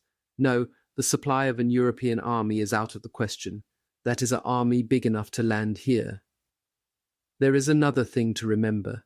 No fleet can operate more than 1,500 miles from its base, and Germany proper would be the base of a Hitler invading fleet. No, he couldn't get his fleet over here or get it home again. But they say he might build a base somewhere in South America. Well, my friends, those who got up that little idea overlooked the fact that it is further by a good deal from Berlin to South America than from Berlin to New York, so that the difficulties of transport would be immeasurably more complicated than they already are anyhow. And when he got to South America, he would be a good deal further away from us than if he had come straight over from Berlin. So don't let that frighten you. It is all pure propaganda, and insane at that, to talk of Hitler invading us. And don't forget that we happen to have a navy, and it's the best in the world too. Now, what about a serial invasion? Well, Colonel Lindbergh and Eddie Rickenbacker, the 2 foremost flyers we have, already have told us it's ridiculous to talk of an invasion by air or to talk or think about bombing New York from Berlin. But suppose they do invent a plane that might be able to do it. That airplane has got to make the round trip too. And without landing, with the fuel with which it started. And even if they achieve a plane that will do that, we have enough brains in this country to make some sort of machine that will destroy it before it hurts our women and children. And don't forget, we have an air force of our own, and a fine one too. So let's take one thing at a time. This war's in Europe, it isn't over here, and it won't come over here unless we invite it. And the last way to invite it is to raise this embargo and sell bombs and ammunitions. They'll have the stamp of American makers on them, and they'll have the RSVP that will bring about that invitation. An invitation to go over there and join in the mess. Oh, but the bogey boo is that someone will come over here. Don't be alarmed. No one in Europe can afford to leave home. Why, if Hitler were to leave Germany with 1 million men to go anywhere, if he ever got back, he'd find everybody speaking French or Russian. These babies would move in on him while he was gone. No, there isn't a single crazy war dog that can come over here. We can build a defense of our own country that not even a rat, much less a mad dog, could creep through. Let's be consistent. We cry to high heaven that we are a Christian and peace-loving nation, and therefore we don't believe in shooting people, bombing their homes, knocking down their cities with cannon. And we really are a Christian and peace-loving people, and therefore it's unchristian, hypocritical, and commonly of us to say to the British and the French, sure, we're against this fellow Hitler, but being Christian, we can't shoot him, we can't bomb him, but we'll be delighted to see you do it, and will furnish the guns and the bombs.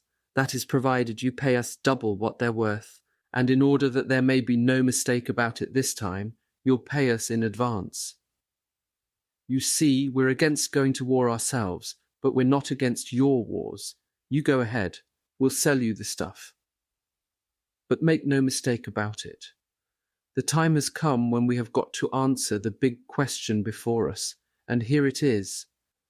How often are we going over there to bail out Europe? Will we have to do it every 25 years? In addition to going ourselves last time, are we going to send our children today?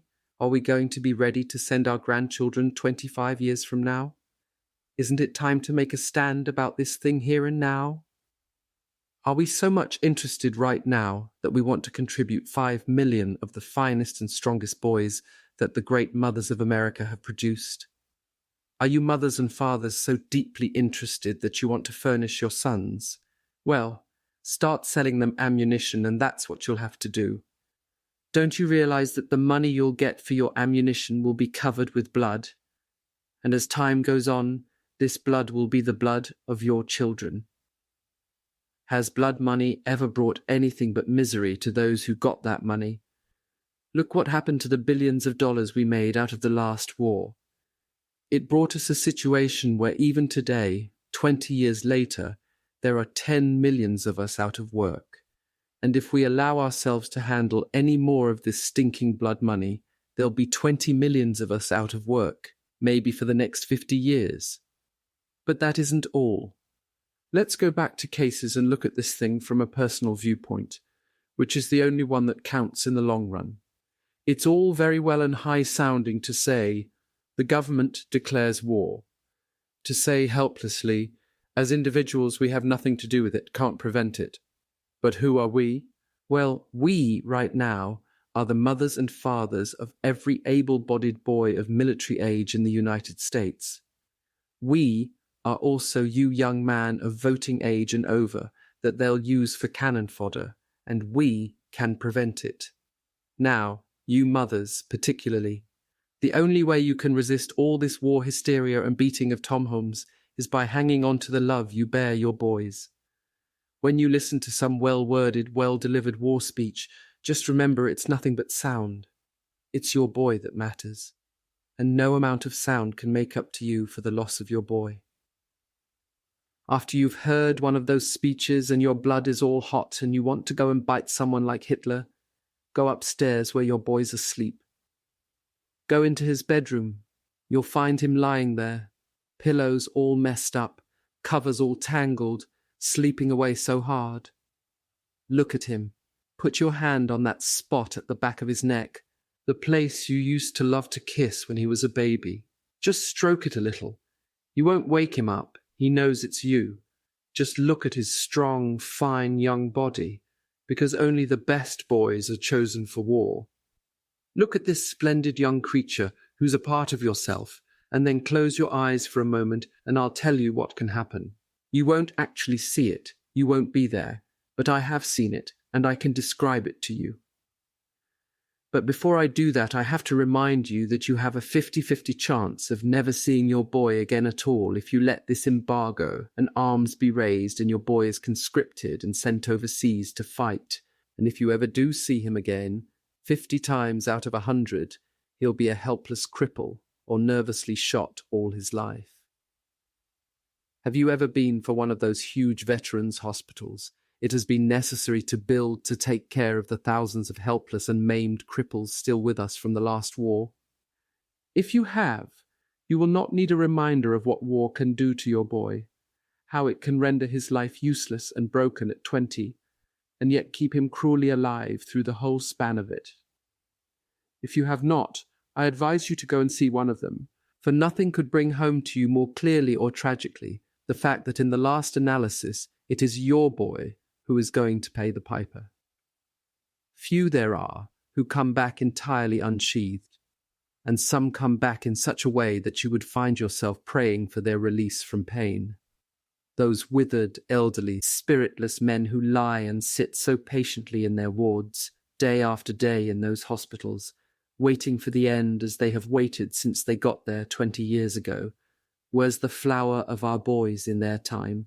It is not age that has brought them to this pass, for their average age is little over 40. It is war. Like the unknown soldier who was one of them, they too had mothers and fathers who felt towards them as you do about your boy. Now get this picture of your boy as you stand there in the dark of the bedroom where he has peacefully sleeping, trusting you. You brought him into the world. You cared for him. That boy relies on you. You taught him to that, didn't you? Now I ask you, are you going to run out on him? Are you going to let someone beat a drum or blow a bugle and make him chase after it and get himself killed or crippled in a foreign land? Thank God this is a democracy, and by your voice and by your vote you can save your boy. You are the bosses of this country, you mothers, you fathers. And that brings up another point. If you let this country go into a European war, you will lose this democracy. Don't forget that. And now for that other picture I said I'd give you. That other picture that could be the picture of your boy if you let him go abroad to fight. It may help you to build up resistance against all this propaganda which will almost drown you. Somewhere in a muddy trench, thousands of miles from you and his time your boy, the same one that was sleeping so sweetly and safely in his bed when you watched him in a dead of night, is waiting to go over the top. 4 o'clock in the morning, drizzling rain, dark and dismal, face caked with mad and tears, so homesick and longing for you and home, thinks of you on your knees praying for him, frightened to death, but still more scared the boy next to him will discover his terror. That's your boy. Stomach as big as an egg, I know. I've had that sensation many times. I was 16 the first time anyone shot at me in Cuba, 2,000 miles from my home, waiting the same way. God, the suspense. Do you want him to be next unknown soldier? The unknown soldier had a mother, you know, and a father. He didn't just appear out of the air. Do you want your boy tangled in the barbed wire or struggling for a last gasp of breath in a stinking trench somewhere abroad? Do you want him to cry out, "Oh mother, oh father, why did you let them do it?" Think it over, my dear fellow Americans. Can't we be satisfied with defending our own homes, our own women, our own children, right here in America? There are only 2 reasons why you should ever be asked to give your youngsters. One is the defense of our homes. The other is the defense of the Bill of Rights, and particularly the right to worship God as we see fit. Every other reason advanced for the murder of young men is a racket, pure and simple. And yet if you sit still and allow this thing to happen, if you allow this hysteria to mount, this propaganda to take hold of you, if you allow our national pockets to jingle with blood money, I tell you, that you may as well prepare to say goodbye to your boy. The meat of this whole American coconut is the embargo on arms. Whether or not we run a real risk of becoming involved depends on whether we keep the lid on the embargo. We know that if we keep it on, we shall have no war profits.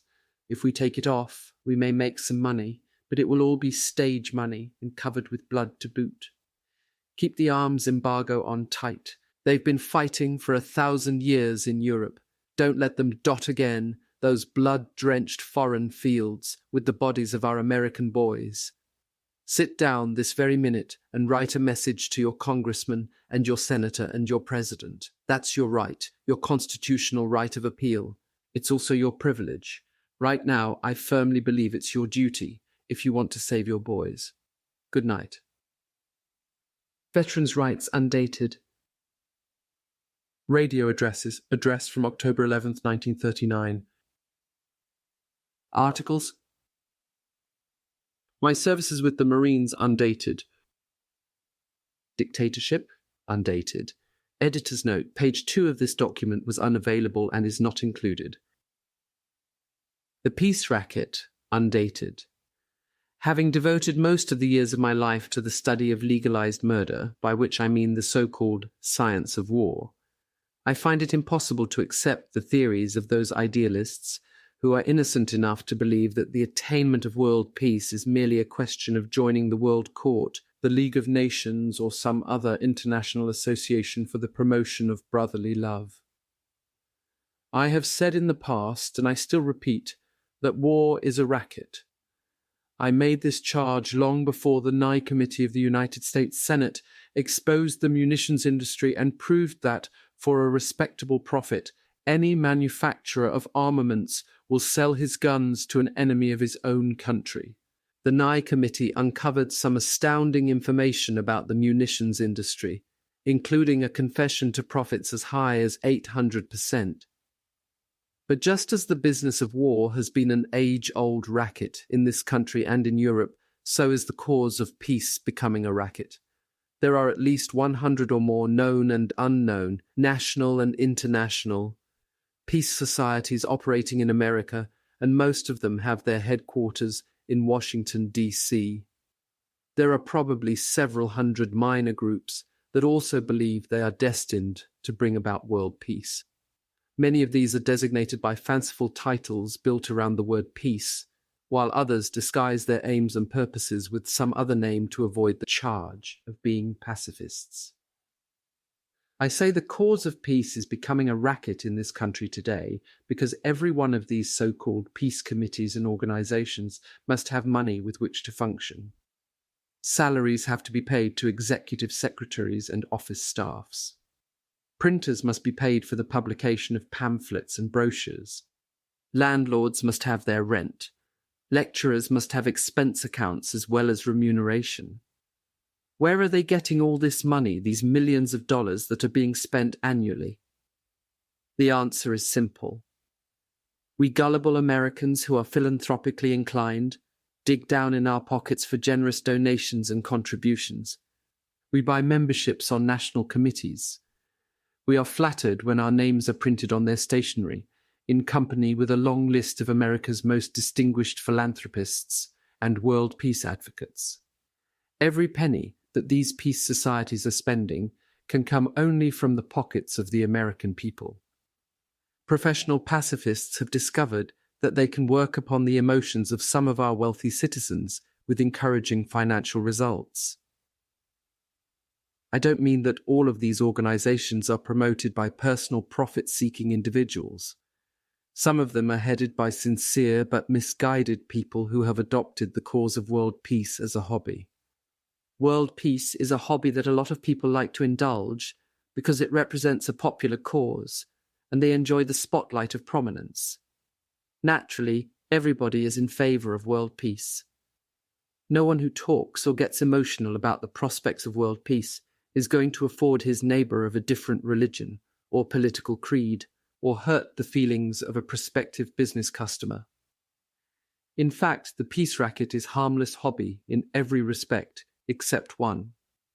In most instances, the peace racket of today is purely a commercial endeavor that is extracting millions of dollars from soft-headed people by imposing upon their humanitarian impulse with flattery, false hopes, and impossible schemes. If these professional pacifists would dare to use the same tactics in nearly any other field of effort, they could be convicted of fraud. One particular peace-seeking group is planned as a thoroughly business-like, non-profit organization, basing its campaigns on economically sound theories. Its sponsors have apparently accepted the idea that world peace can be accomplished through the education of the masses on the evils of war. They are employing the strategy of a nationwide publicity campaign with full-page magazine insertions, outdoor advertising, newspaper columns, radio addresses, and the publication of special volumes on war and munitions. The names of college presidents, editors, authors, professors in theological seminaries, executives of religious organizations, and nationally known preachers and rabbis can be found in abundance on stationery that goes out from Washington bearing plaintive appeals for moral support, and frequently for funds. If the funds are not forthcoming in actual cash, the equivalent in free newspaper or magazine space is always acceptable. And when I glance over these names, I think of a little ditty that was popular with a Maryland outfit of Negro engineers in the AEF back in 1918. The theme of this little chant was well expressed in the following: "Oh, the States is full of people telling how the war is fit, but when hit comes to fighting, never fit a single bit." That pretty well expresses my personal views on the futility of the peace racket. Don't misunderstand me. I am not saying that world peace is an empty dream. I am not predicting that just because we always have had wars in the past, that we must have wars in the future.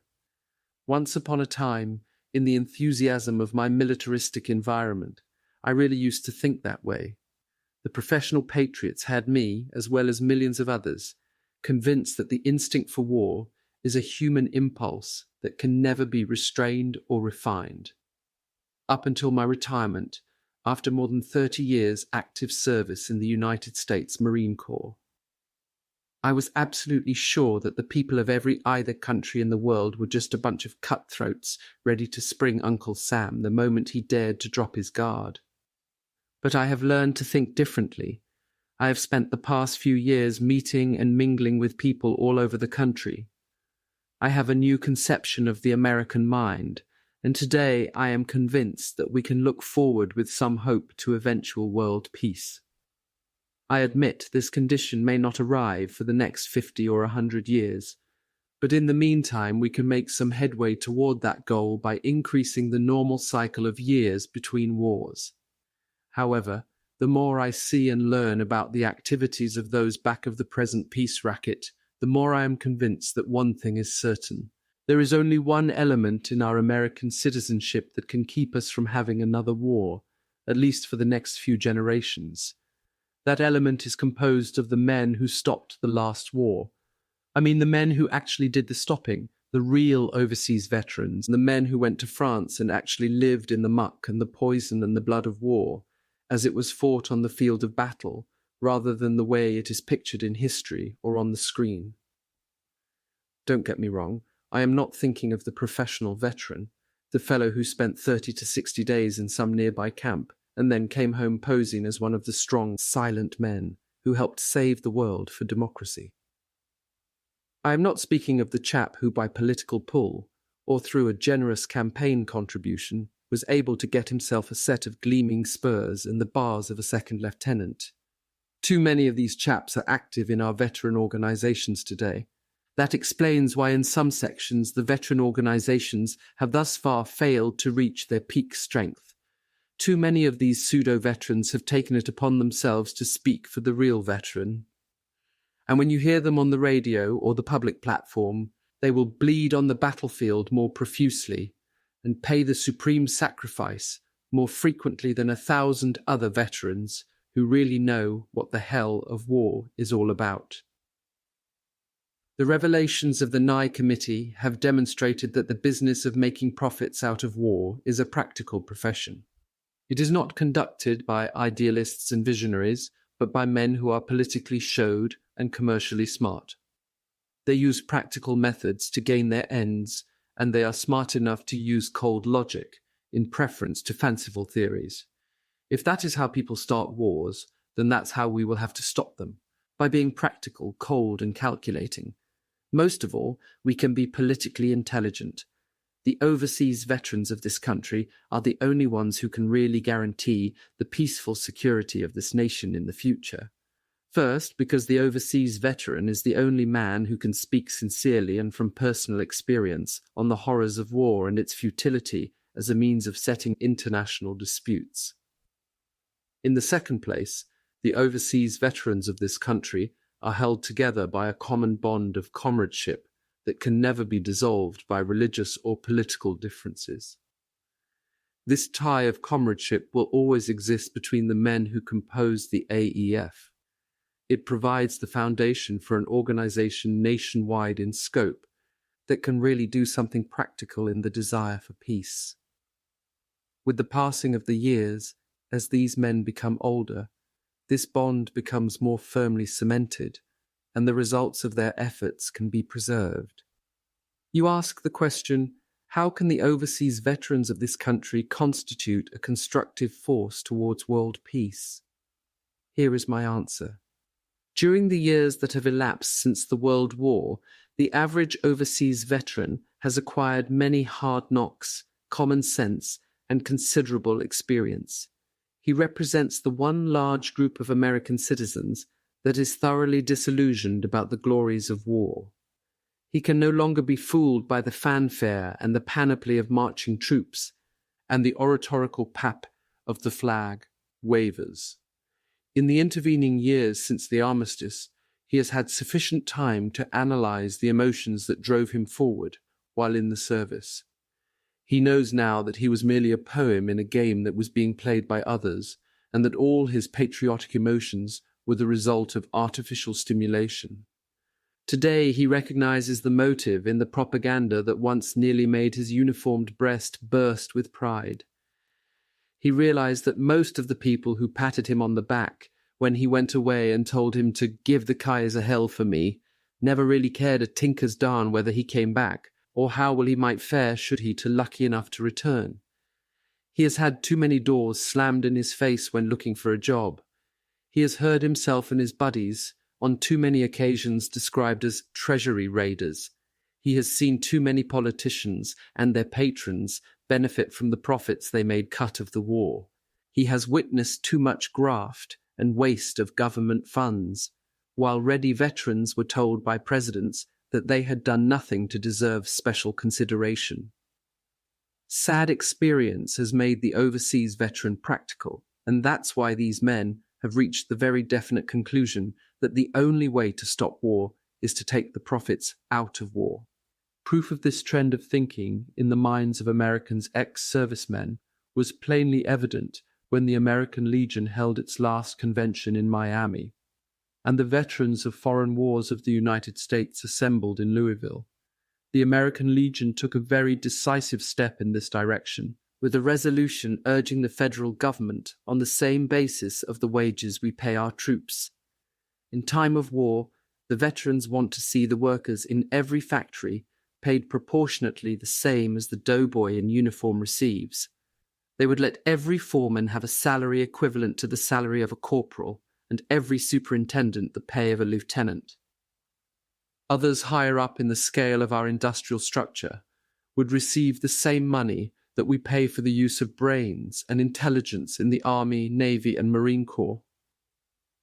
They are entitled to no more. As far as wealth and properties are concerned, the government should have the same right to take over a building or a manufacturing plant as it has to draft a human being. As a direct result of this universal draft plan being fostered and promoted by veterans, I am predicting that legislation of this character will actually be approved by this or the next session of Congress. But these veterans will not be content with merely a wartime blow at profiteering. They recognize in the existing methods and means being employed by the manufacturers of munitions a constant menace to the peace and security of America. They demand that the threat of war be destroyed before it becomes too late. These veterans ask immediate federal control of all munitions plants. They would put these wholesalers of death and destruction out of business without waiting until the belligerents get a chance to arm themselves for war. They would prevent the promotion and instigation of wars and choke them off before their inception. They would stop the sale of arms and arrangements in this country in peace times to nations that may later declare war upon the United States and use these same guns to annihilate armies of American young men. Among the ex-servicemen of America, we have a group of citizens whose loyalty and patriotism can never be questioned. Nobody can accuse them of being pacifists or conscientious objectors. No one can accuse them of being internationalists. No one can charge that these men, who have already demonstrated their respect for Americans' traditions, will deliver this country into the hands of its enemies. As leaders of the movement for world peace, this is the only group of citizens that can hope to inspire and attract the moral support and the confidence of the people as a whole. Unfortunately, the problem of veteran welfare legislation in this country has been a political football from the very beginning. The need to overcome the injustices the truly deserving disabled veteran has suffered as a result of this situation has made the ex-servicemen of this country politically smart, and each succeeding election shows that they are rapidly becoming smarter. To hold their own, they have learned they must resort to the same political tricks and the same organized pressure that other groups employ to accomplish their objectives. More than 1 million veterans are today affiliated with the 5 major veteran groups. Within the not far distant future, the great majority of America's approximately 4.5 million ex-servicemen will be banded together as members of these various associations. Peace will come to this country when we make it impossible for anyone to profit through the promotion of wars. We can never hope to remove the profits of war until Congress passes the necessary legislation. Congress will never adopt such legislation until the individual members of that body are told that they have to vote accordingly or sacrifice their places on the government payroll. The only one who can speak to a politician and get any degree of attention is the voter in his home bailiwick. If a sufficient number of these voters make their demands simultaneously, Mr. Congressman will vote to keep his job.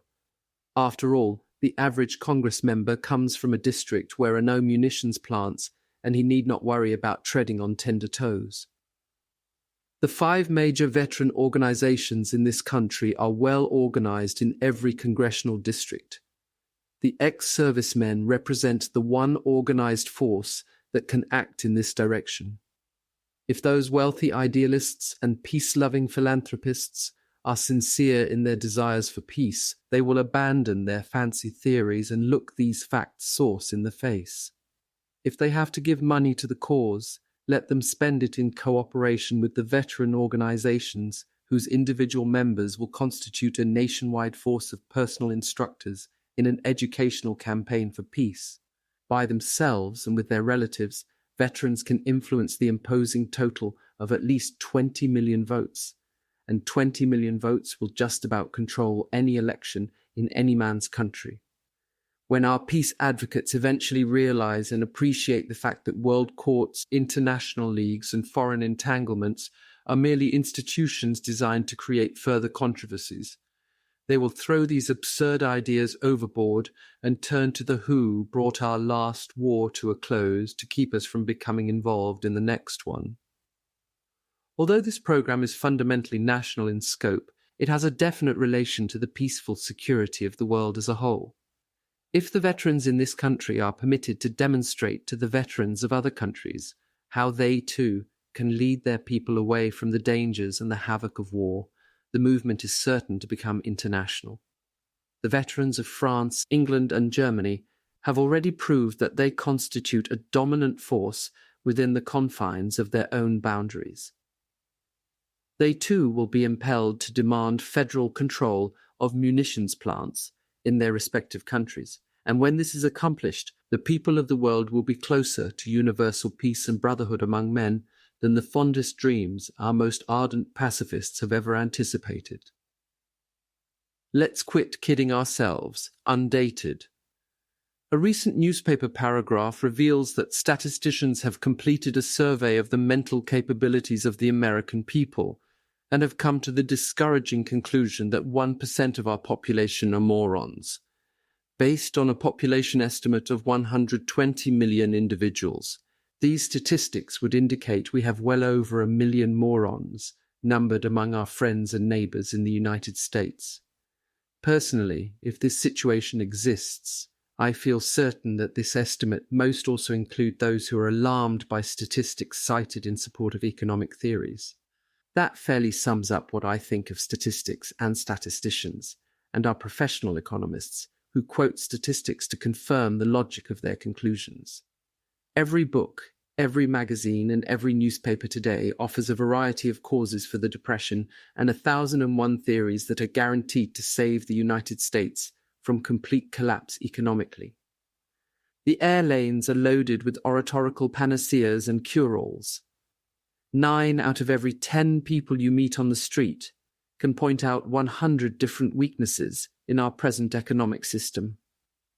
At least 8 out of these 9 are voluble disciples of some different school of thought. During the past few years, I have traveled this country from stem to stem. As a lecturer, I have addressed probably several hundred thousand people, including those who membership in Rotary clubs and chambers of commerce, as well as those who might be classed as charter members of the so-called masses. The majority of my audiences have been composed of former sliders. This means I have been speaking to a cross-section of America's citizenship, because when Uncle Sam decided to equip his male population with uniforms and markets, back in 1917, he took his recruits from the counting houses as well as the factories. In keeping with an insatiable desire to know what the average man's thoughts are on the popular questions of the day, I never passed up an opportunity that might help me in my personal survey of conditions in different sections of the country. People everywhere have been grist to my mill. Newspaper publishers, farmers, bank clerks, shopkeepers, cotton growers, manufacturers, and those who are working as well as those who are unemployed. As a result of these interviews, I have reached one definite conclusion. If 1% of our population are morons, as the statisticians contend, then the remaining 99% of our people are suffering from an epidemic of delusions that threaten to tear down the moral fiber and character of the American people, unless something happens in the near future in the form of industrial recovery. I am not trying to solve an economic situation that is without parallel in the history of this country, but I am convinced that we will accomplish little or nothing toward the goal of preventing our economic difficulties after this depression has been put to rout, until the people of this nation decide to face the facts and recognize truths as they actually exist. Ever since 1929, when we learned to our dismay that there is nothing permanent in prosperity, builded upon a synthetic foundation, we have been trying to find some get-rich-quick method of defeating the depression. We have been bombarded with hundreds of different schemes and theories, all of them designed to overcome the evils of hard times without taking into consideration the causes. Despite all the recovery measures being ballyhooed by the Longs, Coughlins, the General Johnsons, the Townsends, and the Liberals and the Conservatives of both the Democratic and Republican parties, I maintain that the major evils that exist today will never be eliminated until the American public regains its common sense and quits kidding itself in anticipation of miracles. I wear no collegiate cap and gown, and I possess no degrees that might identify me with professional wisdom. I know practically nothing of the scientific theory of economics. My knowledge of the mysteries of monetary manipulations is confined to Marine Corps paychecks, my monthly domestic bills, and household mortgages. In fact, it is the absence of these qualifications and these collegiate degrees that qualify me, in my opinion, to express my views on this particular subject. My vision has not been beclouded by the scientific conclusions of students whose practical experience has been confined to the perusal of ponderous tomes written by students before them. In 1917, the total gross public debt of the United States was less than $3 billion. The public debt per capita was $28.57. By 1932, the public debt had increased to nearly $20 billion, with the per capita debt increased to $155.85. By the close of the present fiscal year, Federal Treasury authorities state that our public debt will reach a total of approximately $30 billion. It requires no economic brilliance to understand why taxes are high when our public debt is high, or vice versa. According to all reports on November 11, 1918, Germany lost the World War. But today the per capita public debt in Germany is only $37.65, while in the United States it is $64.09. It would certainly appear from these figures the report of Germany's defeat was grossly exaggerated. Before business conditions went haywire, back in 1929, our national income amounted to $90 billion.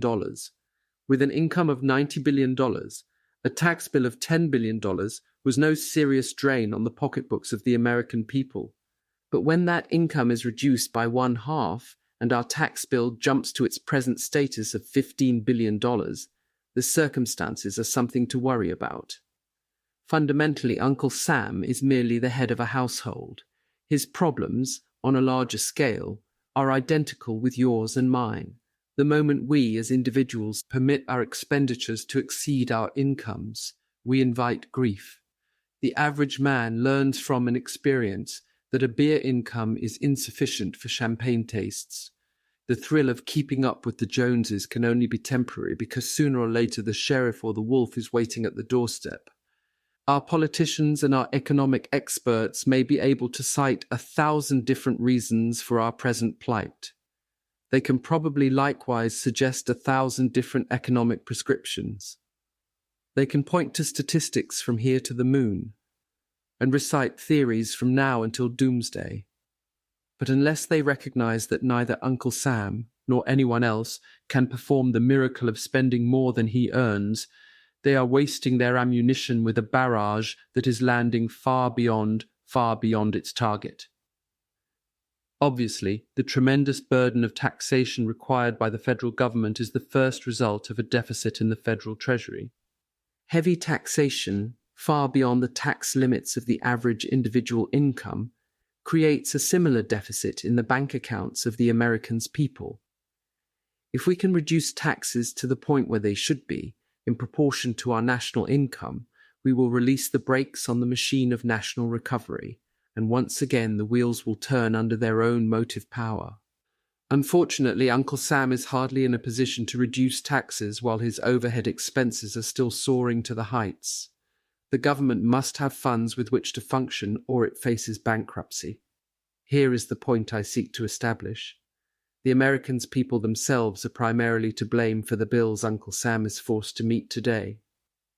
Back in the days of easy money, we clamored for fine roads, elaborate public buildings, improved harbors, palatial post offices, federal subsidies for the development of aeronautics, and numerous other luxuries that our fancies or whims suggested. Much to our chagrins, we have discovered that these governmental favors and services must be paid for and maintained, even though surpluses become deficits and the national income is reduced by 50%. In other words, we as individual citizens have ignored the fundamental principle that the piper always wants his pay, and that there is only one surefire method of keeping out of debt: pay as you go. The fad of the moment is to blame Congress for all the ills that beset the American people. Congress, as a group, is an abstract body, and any orator can direct his shafts at the House of Representatives or the United States Senate without much fear of reprisals.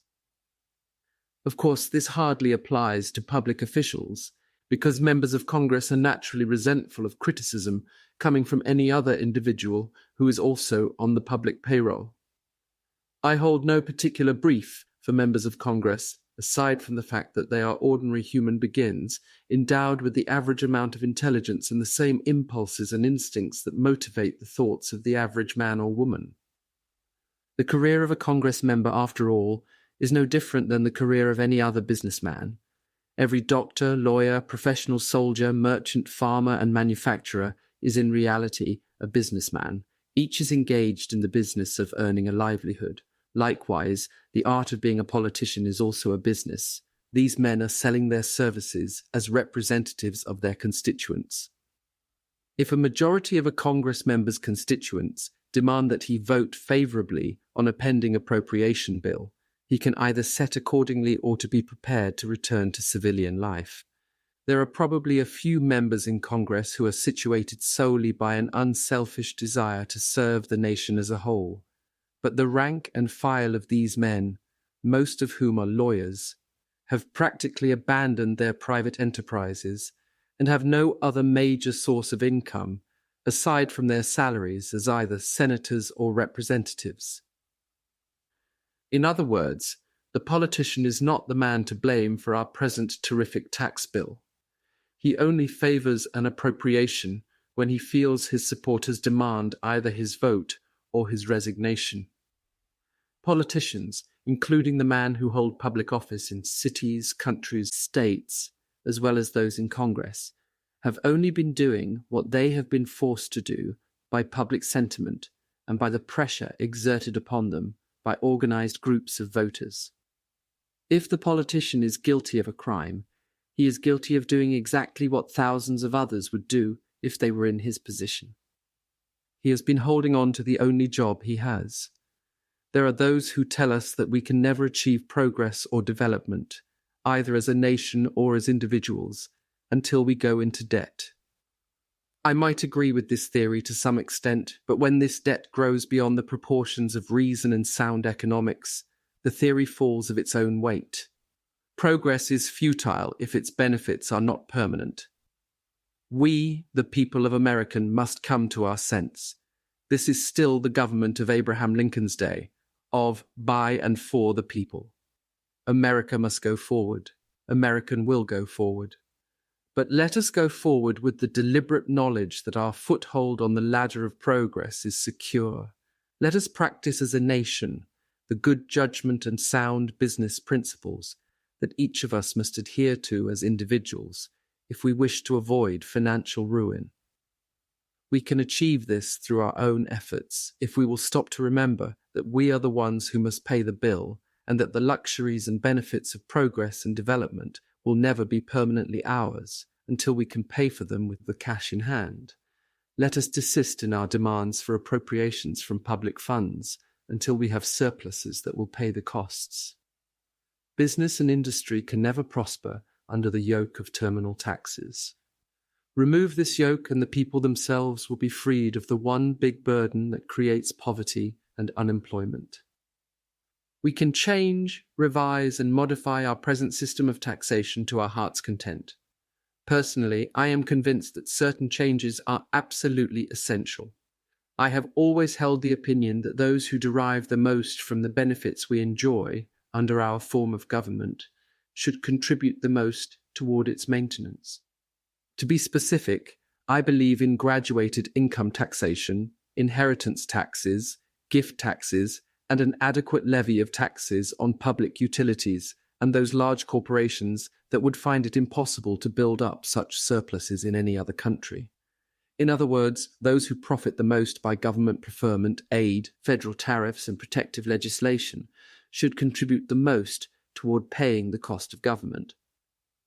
In emergencies, Uncle Sam, as a private individual, should be able to mortgage his holdings or his accumulation of wealth.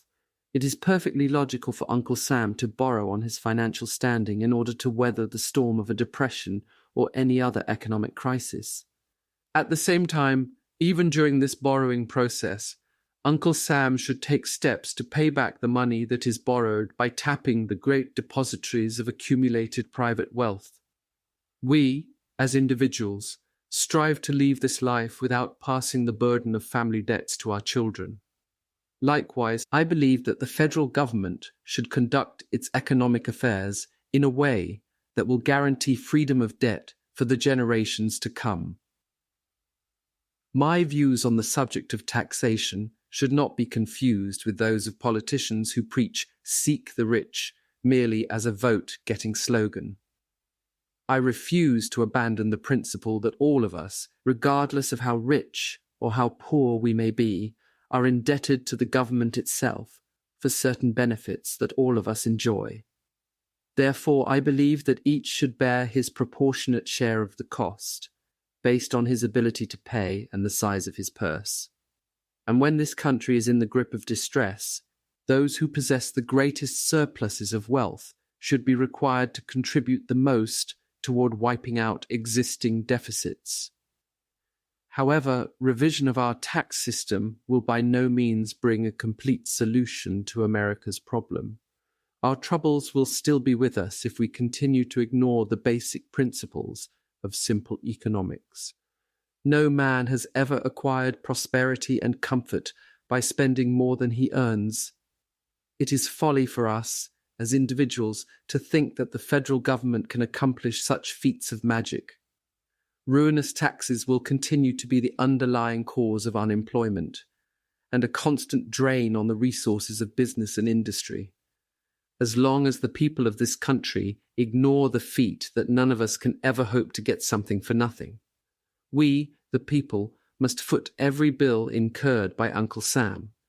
As long as we forget this obvious feat, and until we modify our demands upon the federal government and public officials, in keeping with our ability to pay the cost involved, we can hope for nothing but continued distress and painful deficits. America's Veteran Problem, 1936. Peculiar though it may seem, it has taken us 18 years to finally discover who won and lost the World War. The Allies may insist they were victorious in the war to end wars, and point to the Versailles Treaty as proof of Germany's defeat. On the contrary, Germany has ignored the Versailles Agreement with an arrogance reminiscent of Hohenzollern ambitions. Under Adolf Hitler, Germany has reconstructed its war machine, and today that country is as great a threat to world peace as it was prior to 1914.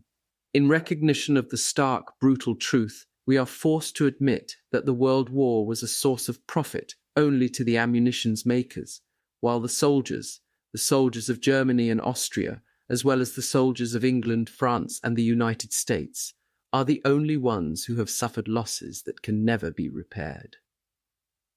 The men whom we mobilize into armies of robots, artificially imbued with a fierce desire for blood, not only lose out in the economic battle for self-preservation, but they lose step with civilization as a whole, even if they are lucky enough to come back with arms and legs intact.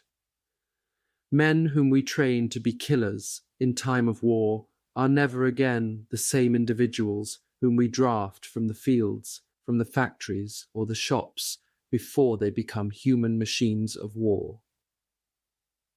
When war was declared on April 6, 1917, we immediately proceeded to build murder factories or cantonments in all sections of the country.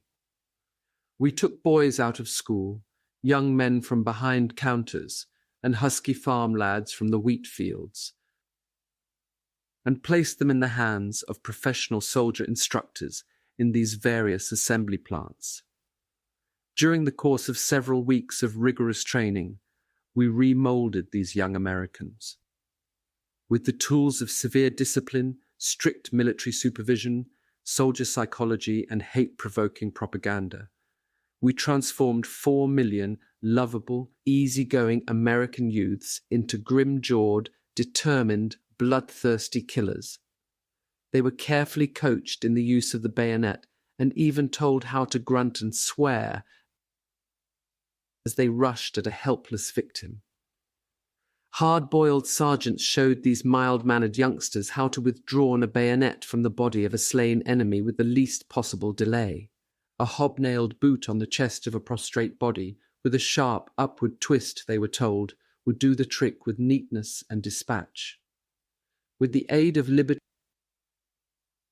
Bond orators, especially trained War Department speakers and specialists in propaganda, we filled the minds of these young men with a loathing for the enemy. By the time they reached the front lines in France, after night-long hikes and hungry marches in the rain and of Flanders, they knew the world was mad, and they want mad with it. Then came the weary days and nights of scuttling back and forth in rain-filled trenches, sleeping in the slime and the muck of rat-infested dugouts. The constant fear of either a barrage from their own guns or the guns of the enemy, ceaseless bombardments and deadly gas.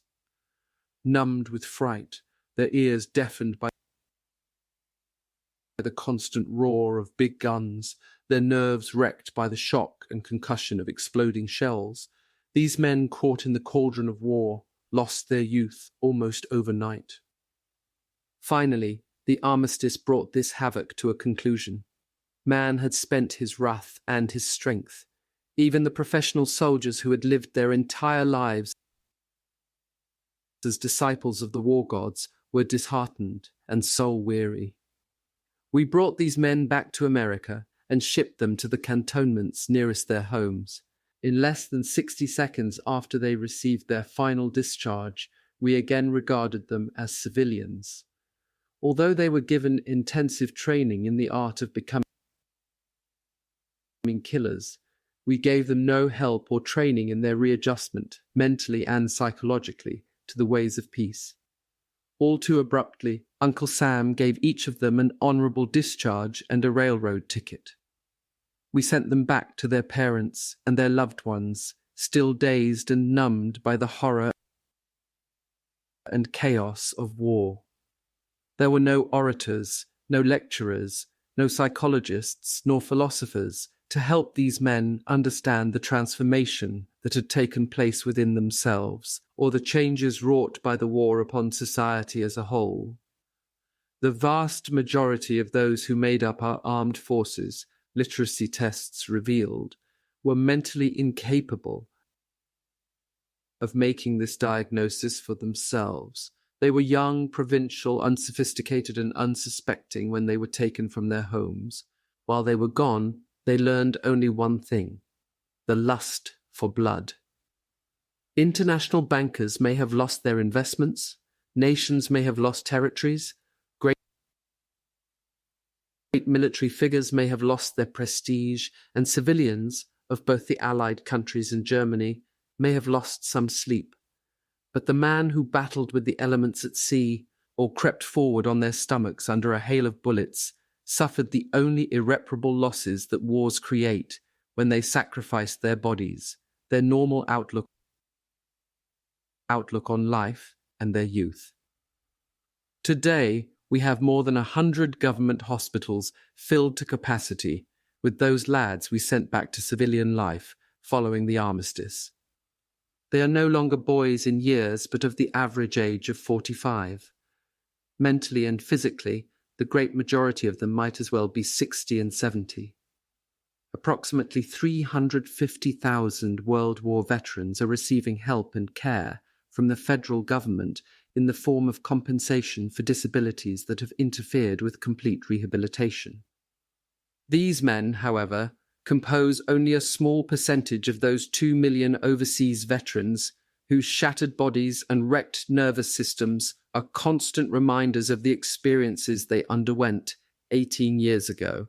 In addition to those drawing so-called pensions, there are more than 500,000 World War veterans suffering from disabilities that are either directly or indirectly traceable to their services in the AEF, but for whom the federal government has neither a sympathetic care nor a helping hand. This total is augmented as the passing years rob other veterans of their powers of resistance to disease and neurotic ailments. Immediately following the World War, the federal government discovered it was necessary to adopt certain rules and regulations in dealing with the disability problems of 4 million veterans. These rules and regulations, embodying certain general principles, have been applied to World War veterans as a whole, and without regard to the individual veteran's type or length of service. In the beginning, Uncle Sam decreed that every veteran entitled to disability compensation would have to prove, beyond a reasonable doubt, through Army records and affidavits, that his disability was directly the result of his service. Officials responsible for these regulations undoubtedly felt the Treasury of the United States demanded such safeguards against fraud and deception. To a degree, they were right. Among 4 million human beings, it is only natural that a certain percentage will possess knavish instincts and cheating impulses. This holds true if these 4 million human beings are soldiers, bankers, lawyers, farmers, doctors, or even ministers of the gospel.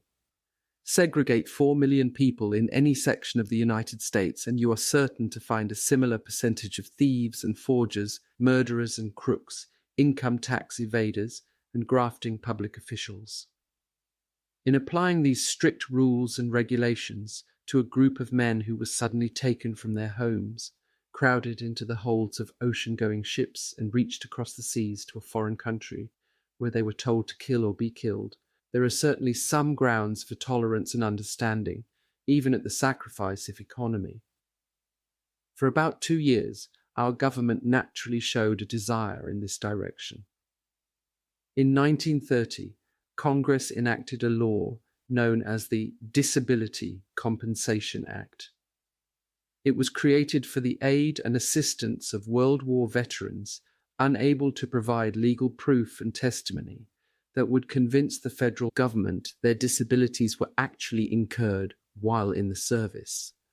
Those who conceived this humane act recognized that the bookkeeping facilities of the AEF were far from perfect, that the AEF was primarily concerned with winning the war and not with the maintenance of records, and that the individual veteran was not to be blamed for the inefficiency of former plumbers or cowboys or butchers acting as company adjutants or field clerks.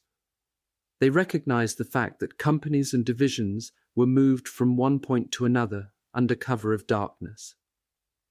They recalled that sometimes for days these men were out of touch, even with their food kitchens and their munition supplies, to any nothing of their bookkeeping equipment. This law also took into consideration the fact that thousands of veterans suffered from hunger and exposure in the cold and in the rain in a way that left no immediate marks on their bodies.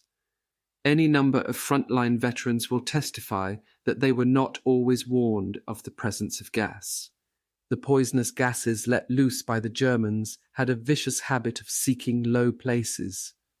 Many a doughboy suddenly jumped for cover and protection into the pit of a shell hole, only to find it choked with gas, deadly in effect. At times these men caught only a whiff of these vaporous poisons, not enough to overcome them completely or force them to seek first aid. Instead, they sputtered and coughed and kept on fighting.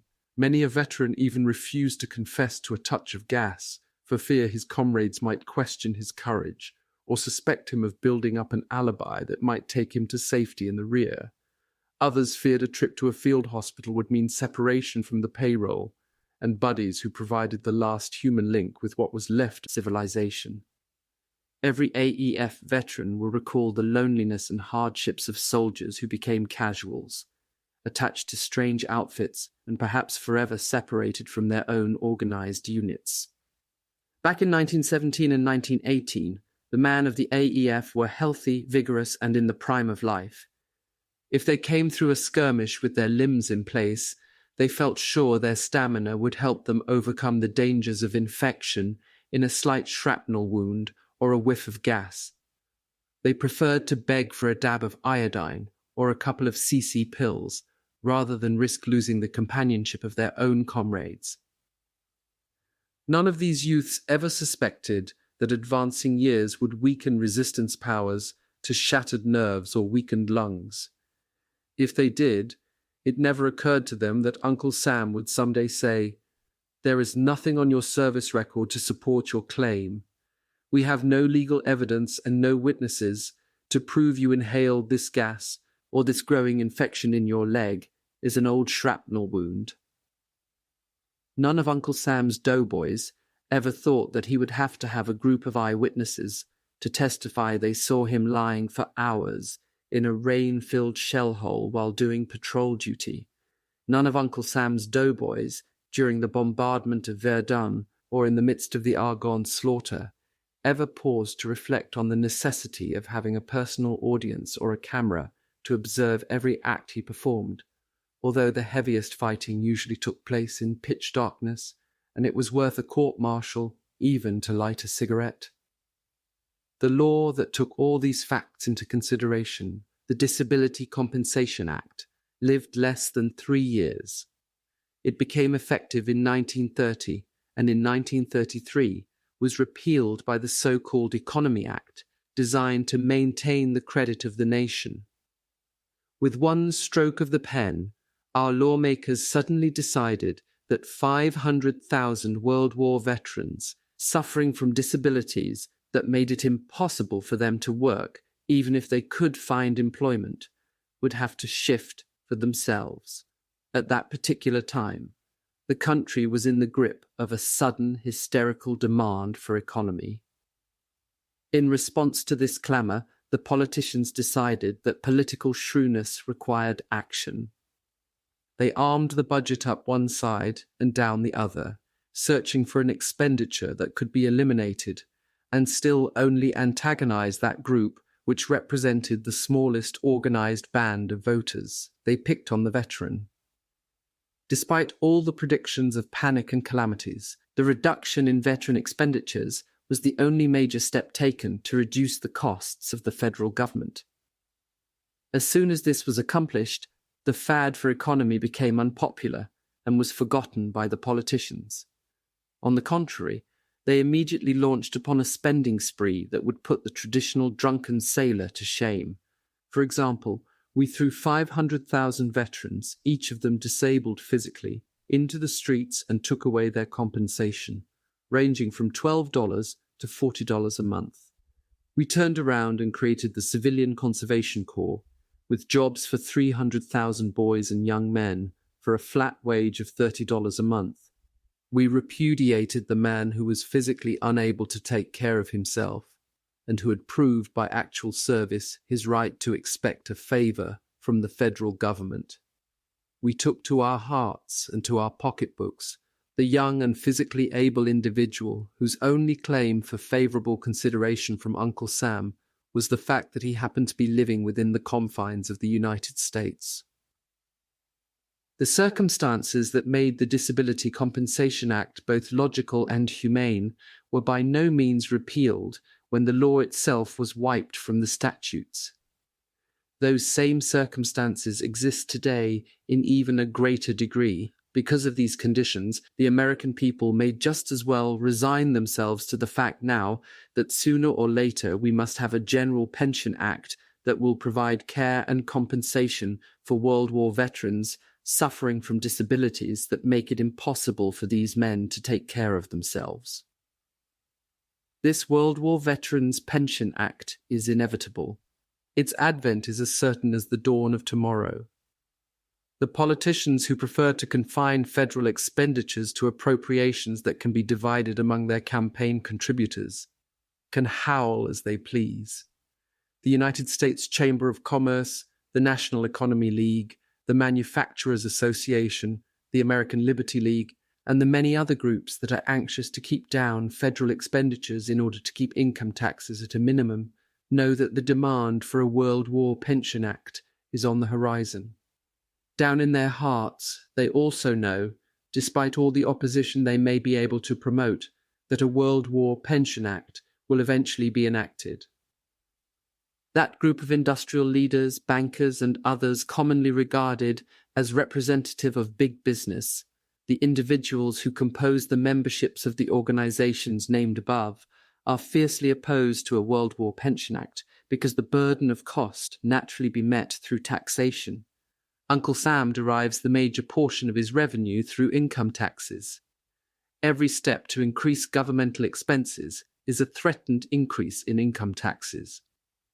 Big business insists the federal government is not responsible for the care and welfare of America's disabled veterans, and these men must either care for themselves or depend upon the charity they can get from relatives or their local communities.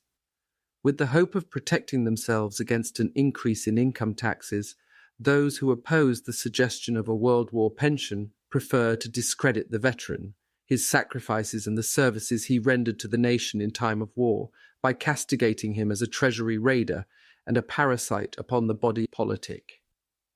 When Congress eventually enacts a World War Pension Act, the responsibility of veteran welfare will be placed upon the shoulders of the federal government, where it properly belongs. These men were drafted for the protection of the nation as a whole, and not to defend the boundary lines of any particular township, city, or state. It therefore becomes the duty of the nation as a whole to share the costs of war and the care of its disabled soldiers.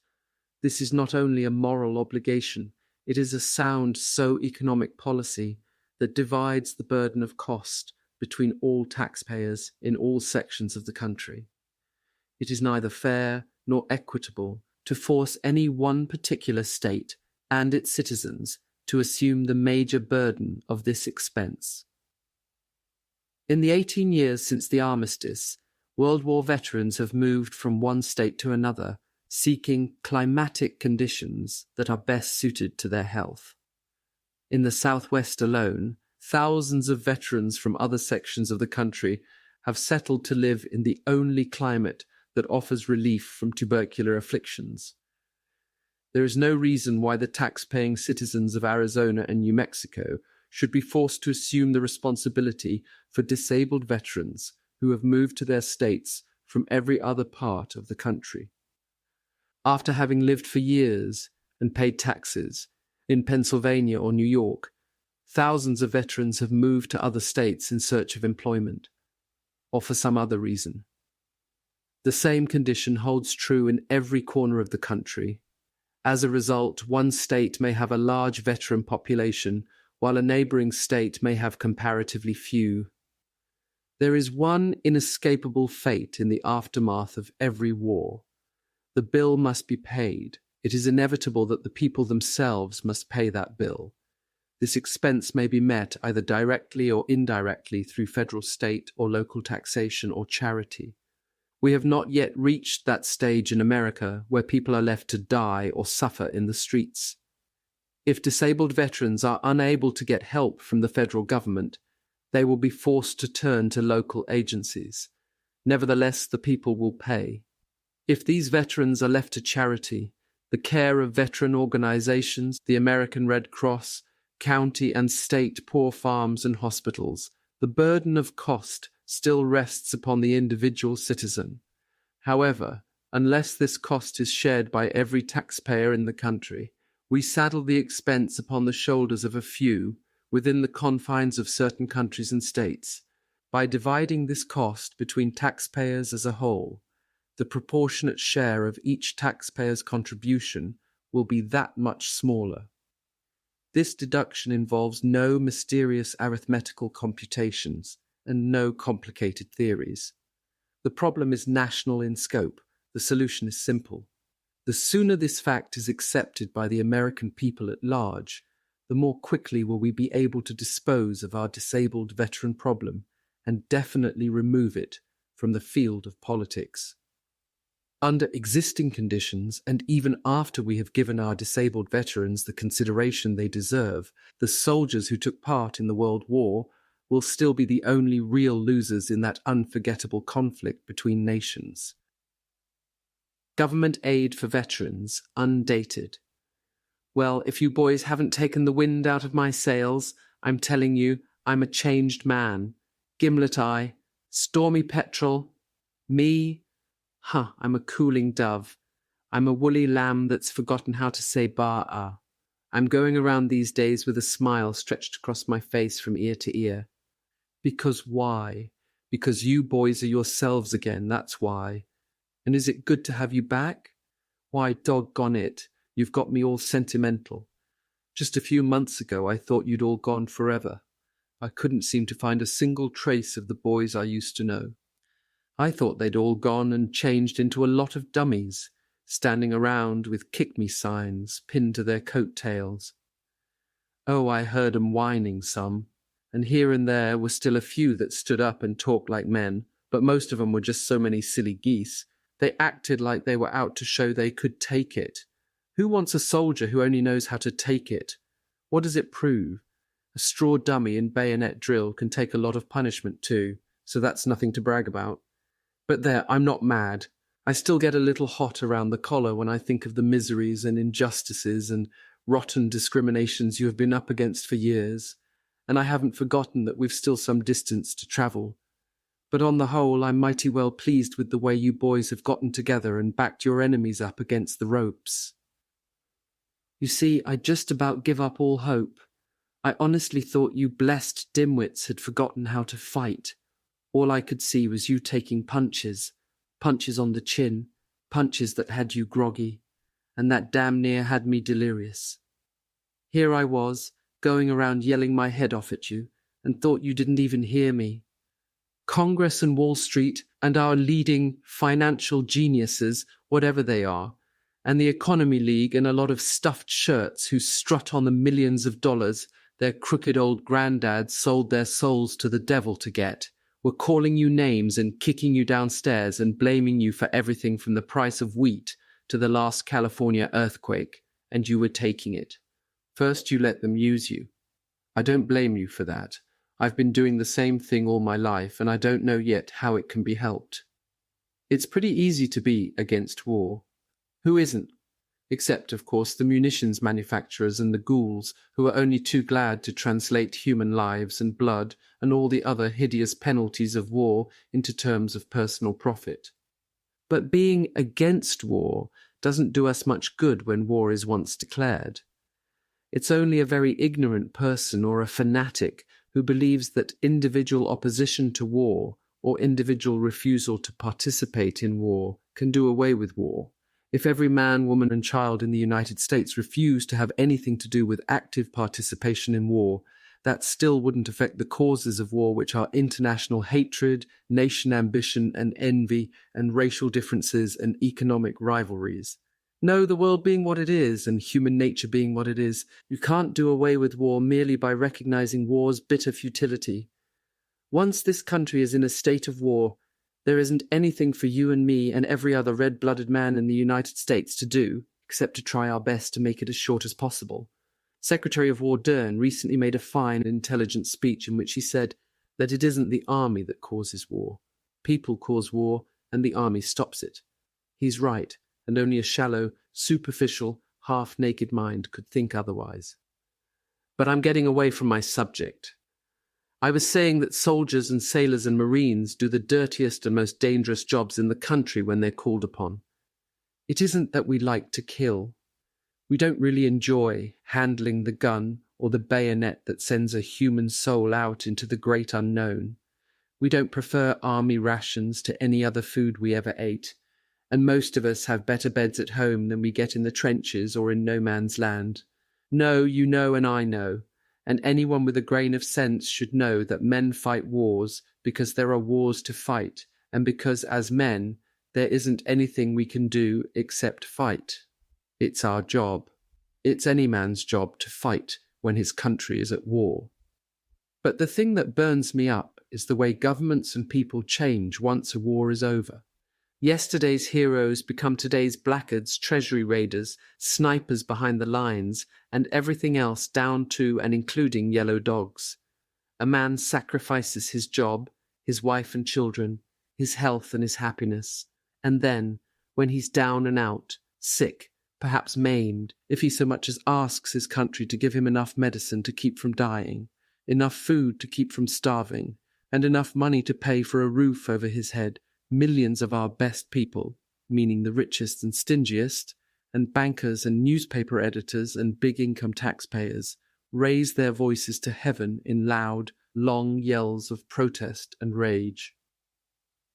And there was a time, not so long ago, when you boys actually seemed to be letting them get away with it. They took away your hospital benefits. They took away your disability compensations. They let you go jobless and hungry. They demanded impossible proof of the service connection of your injuries and illnesses, and they blamed you for everything that was wrong anywhere in this whole country. And it seemed to me that you began to actually believe it yourselves. You wouldn't get together. You squabbled among yourselves. You couldn't get far enough away from your own personal viewpoints to see the thing as a whole. You wouldn't coordinate. You couldn't cooperate. You just sat and whined and waited for somebody else to fight your battles for you. At least that's how it seemed to me. But glory be, you came to life. For you did get together and you did act and you did get somewhere, didn't you? I've been in and out of Washington quite a lot there last few months. I've been able to watch what your commander-in-chief and your legislative committee have been doing. I've followed the militant, unceasing battle that Foreign Service has been making for the VFW legislative program and policies. I've been tickled to death with them all, but I'm even more delighted with the way you veterans have backed up your leaders. You've done what had to be done. You told Congress. Told them through Jimmy Van Zandt and George Brobiok. Told them with thousands upon thousands of personal letters and telegrams. Told them with your mass meetings and your veterans' rallies, and through the newspapers you've taught to see the light. And it worked. Congress didn't pass the Independent Offices Appropriation Bill over the presidential veto just because they were tired of being good, obedient little boys. They didn't upset Mr. Roosevelt's nice little apple cart just to hear the crash. Congress passed that bill because you veterans and your organizations told them to, literally. You told them why and you told them how. You have some good, loyal friends in Congress. With their assistance and the weight of your own united, single-purpose thought and effort, you put over a real concession in veteran legislation.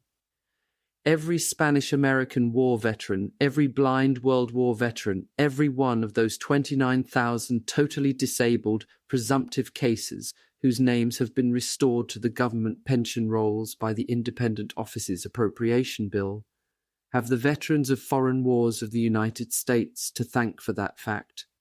It's no secret that another veterans organization, whose name I need not mention because you know it as well as I do, did what the VFW refused to do. They compromised. They went so far as to tell Congress that they were sure the president would sign the bill if it included the compromise measures, 75 instead of 100% restoration of outs.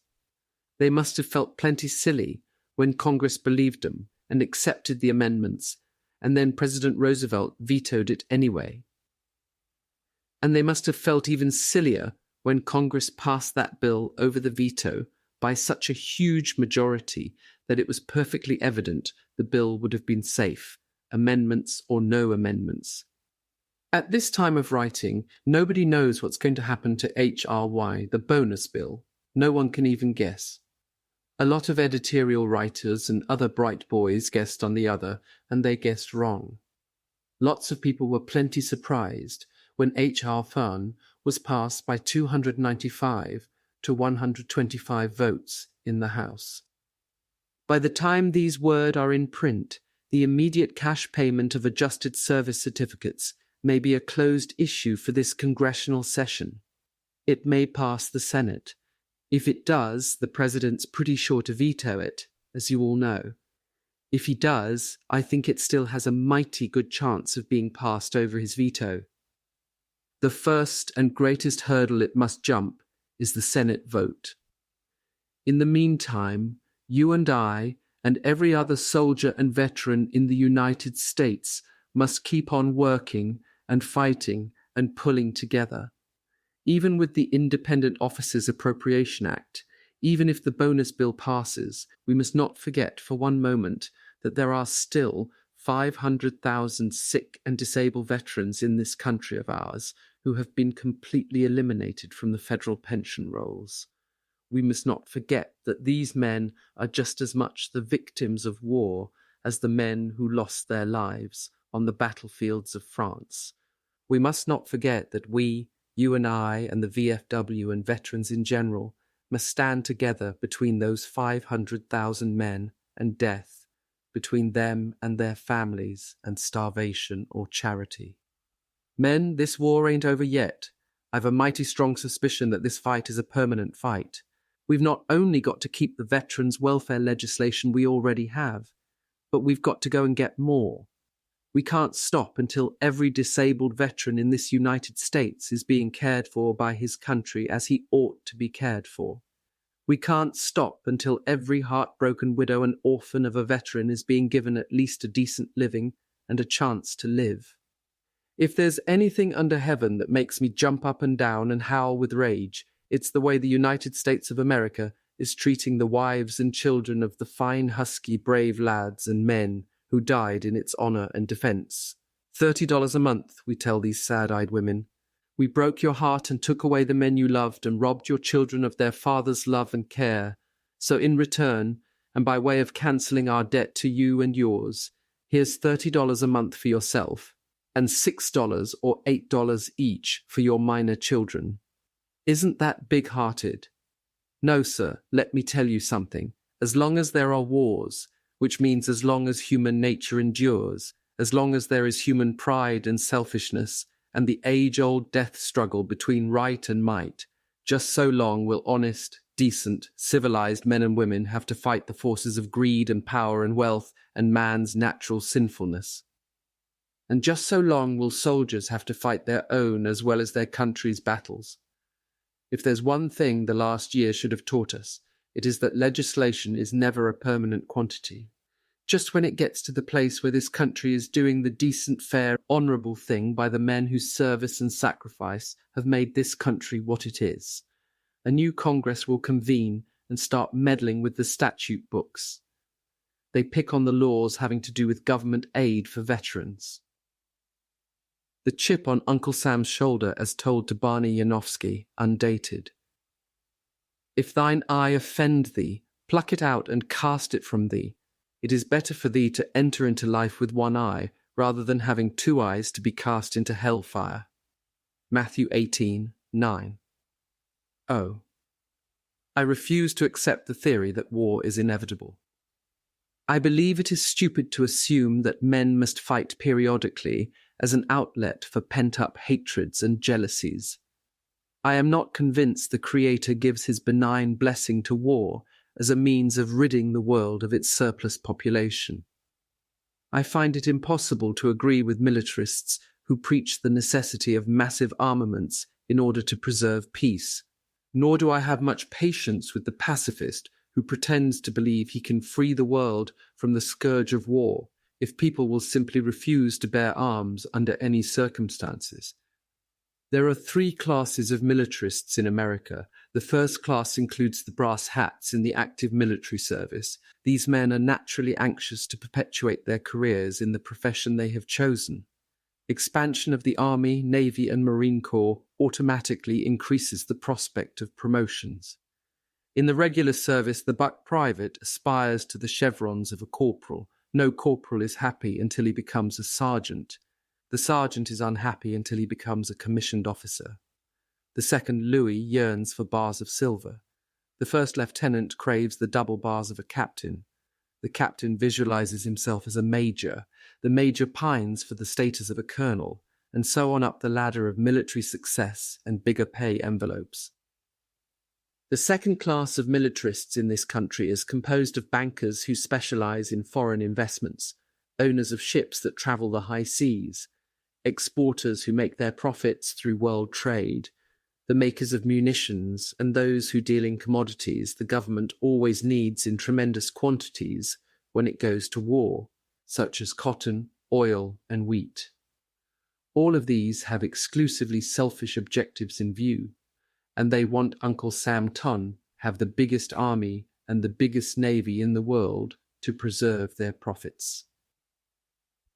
The third group of militarists in this country represents honest and sincere patriotic citizens of the type who believe all they are told, without stopping to analyze the motives of the tellers. They are ordinary citizens whose homes are their most cherished possessions. Clever propaganda has convinced these misguided people that the lack of a huge national defense program is a direct threat to their individual homes. These people are convinced an enemy army inapt to swoop down on them any moment, set fire to their homes, murder their children, and rape their women if Uncle Sam is unable to send a powerful fleet of battleships to the harbor of Timbuktu on the other side of the world. Just as some people have adopted the custom of shouting for the biggest army and navy in the world as a profession, others have taken up the practice of preaching pacifism as a career.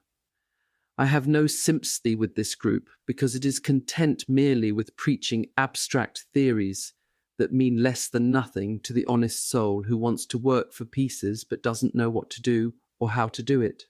Compared to the professional militarist, the ultimate jail of the sincere pacifist is more praiseworthy and righteous when he pleads wistfully for world peace. My condemnation of the pacifist is confined to those of his kind who make a personal profit through the dissemination of impractical philosophies that ignore the human element in the causes of war for fear of offending the sources of their contributions.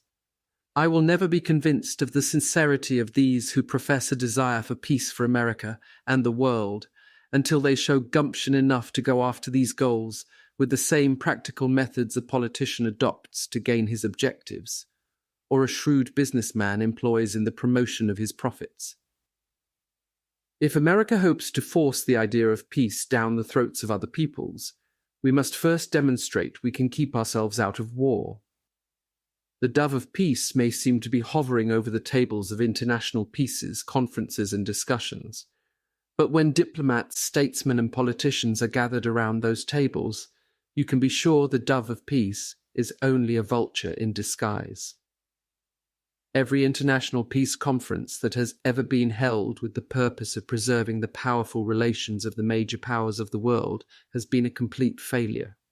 They have failed because those who participate in these parleys are present only to map guarantees of protection for their mutual possessions and sources of revenue. They are profit-minded and not peace-minded.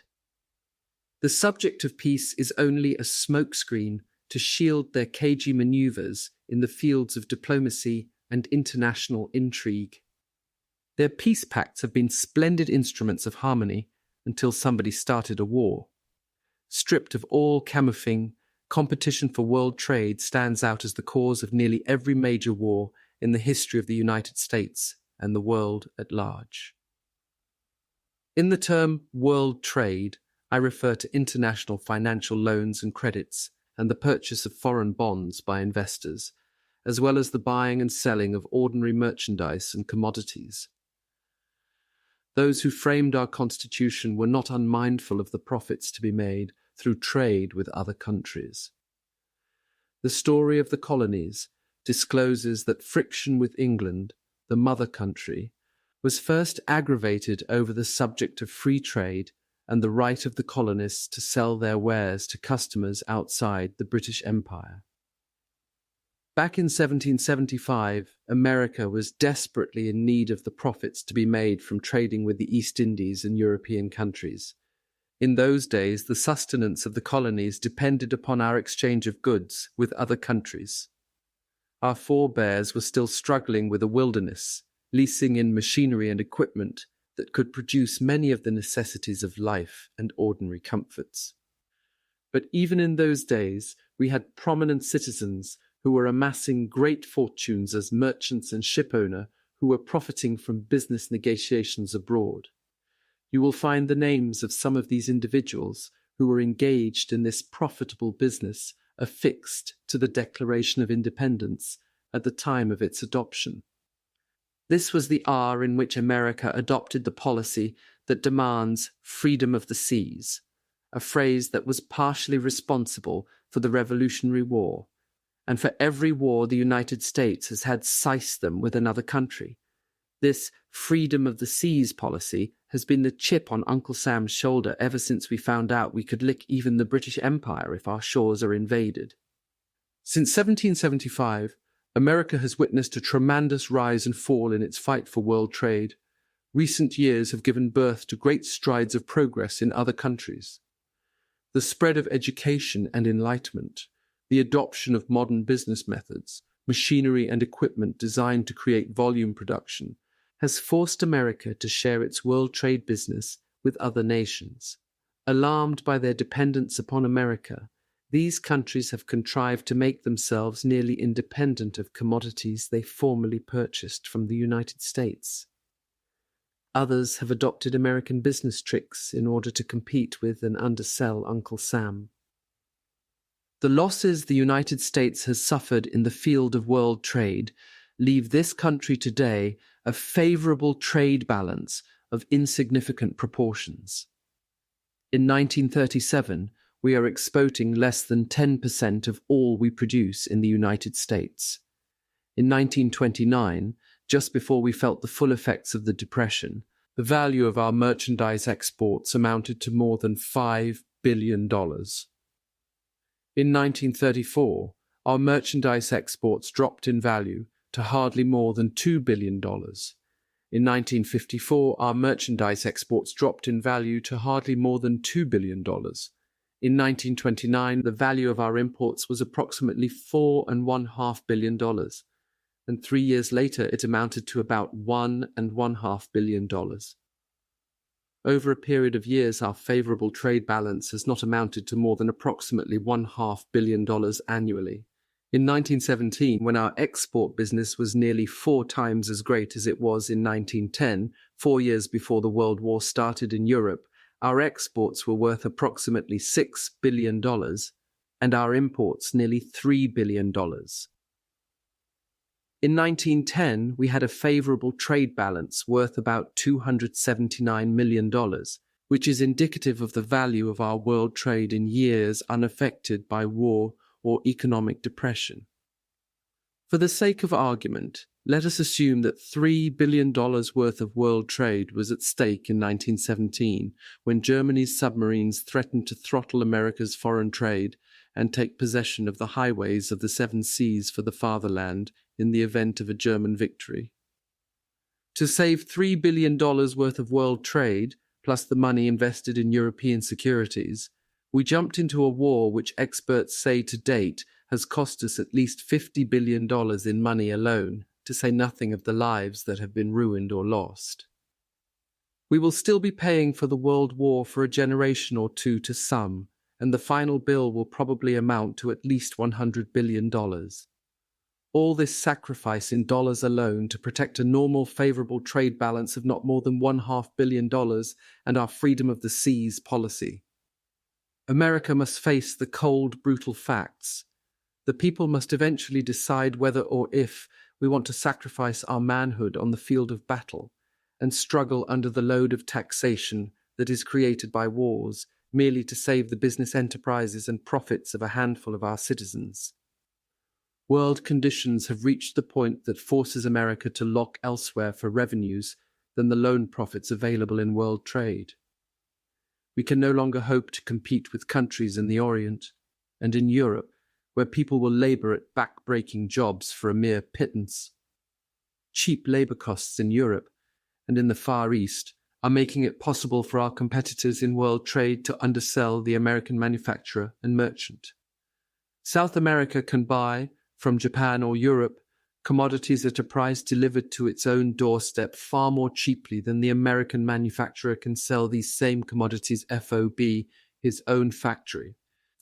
There is nothing we can do about this situation unless we want to make peasants and slaves of the American working man, unless we want to destroy our high standard of living conditions in the United States and renounce those principles of social justice we have adopted in order to place the American masses on a comparatively decent living plane. I am sure this thought is repulsive to the average American.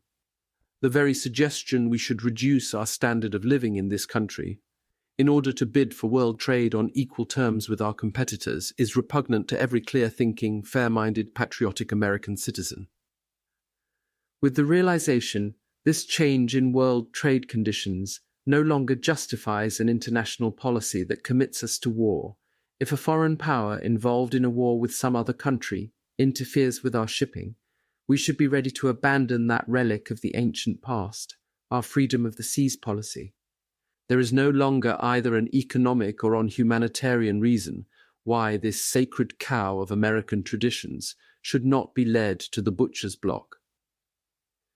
Here, then, is the battleground for the militarist, who insists he is only interested in preserving the peace and the pacifist who proclaims his desire to spread the doctrine of brotherly love. The Constitution of the United States provides legal methods and means for any changes the people may so fit to make in its intents or purposes.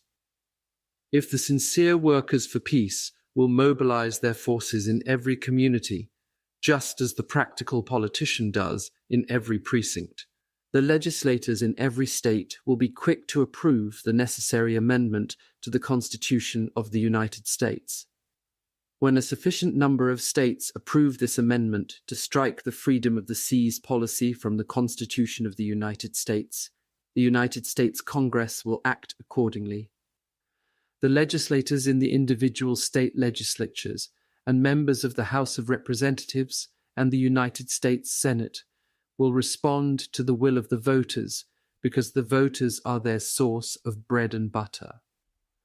Those who honestly crave to keep America at peace must organize their adherents in every congressional district. They must confine their activities to this one particular objective, untainted and unhampered by partisan politics, and both major political parties will eventually see the handwriting on the wall. If the preachers, the teachers, the editors, and the orators who clamor for world peace will lend their efforts to this movement to keep America at peace, must organize their adherents in every congressional district. They must confine their activities to this one particular objective, untainted and unhampered by partisan politics, and both major political parties will eventually see the handwriting on the wall. If the preachers, the teachers, the editors, and the orators who clamor for world peace will lend their efforts to this movement to keep America at peace, then the ultimate objective of international harmony is not a vain delusion. Under this proposed amendment, we can retain our world trade, or what is left of it, without loss in times of pence. If a war should break out between two foreign countries, the private owners of American ships will know they sail the high seas at their own peril. If they land their ships for the transport of cargoes consigned to one of the belligerents, they will know the loss is exclusively theirs and that Uncle Sam is not obligated to go to war in their defense. We need never deny the sale of our commodities to any country that wants to buy these commodities on the docks of an American seaport. Admittedly, the situation is unfortunate for the small power that lacks adequate shipping facilities, but war and the wholesale slaughter of Americans on the field of battle would be extremely unfortunate for the United States. The banker or industrialist who still wants to invest his stockholders' money in foreign enterprise can continue to do so. But he will know beforehand that no AEF will be created to protect his overseas investments when war breaks out. The politician tells us this method of avoiding war will never be effective because the farmer, the cotton grower, the oil field worker, and others will raise a storm of protest if denied the opportunity of profiting from high prices for their products in times of war. I grant this situation creates a difficult problem, but it is not impossible of solution. The stabilization of marketing condition with steps to eliminate the lean years would help stamp out the cry for wartime profits. Moreover, America can consume all that it produces if all of its citizens are granted opportunities for a decent livelihood and the nation's wealth is more fairly distributed among our underprivileged, underfed, and underclothed millions. War is a cancerous infection. Like cancer, it can be stamped out if treatment is timely. The doctor who wants to stamp out an infection will first seek the cause of irritation. When the irritation is stopped, the infection itself ceases to spread. Let us be the first to admit to the world that our greed for profits through world trade is an irritation to war we intend to remove. Let us resolve that henceforth the United States, as a nation, will confine the strength of its military forces strictly to protection against any invasion that threatens America, not merely to preserve the rights of the privileged few who make money in world trade, but the rights and the welfare, the happiness and the homes of all our citizens.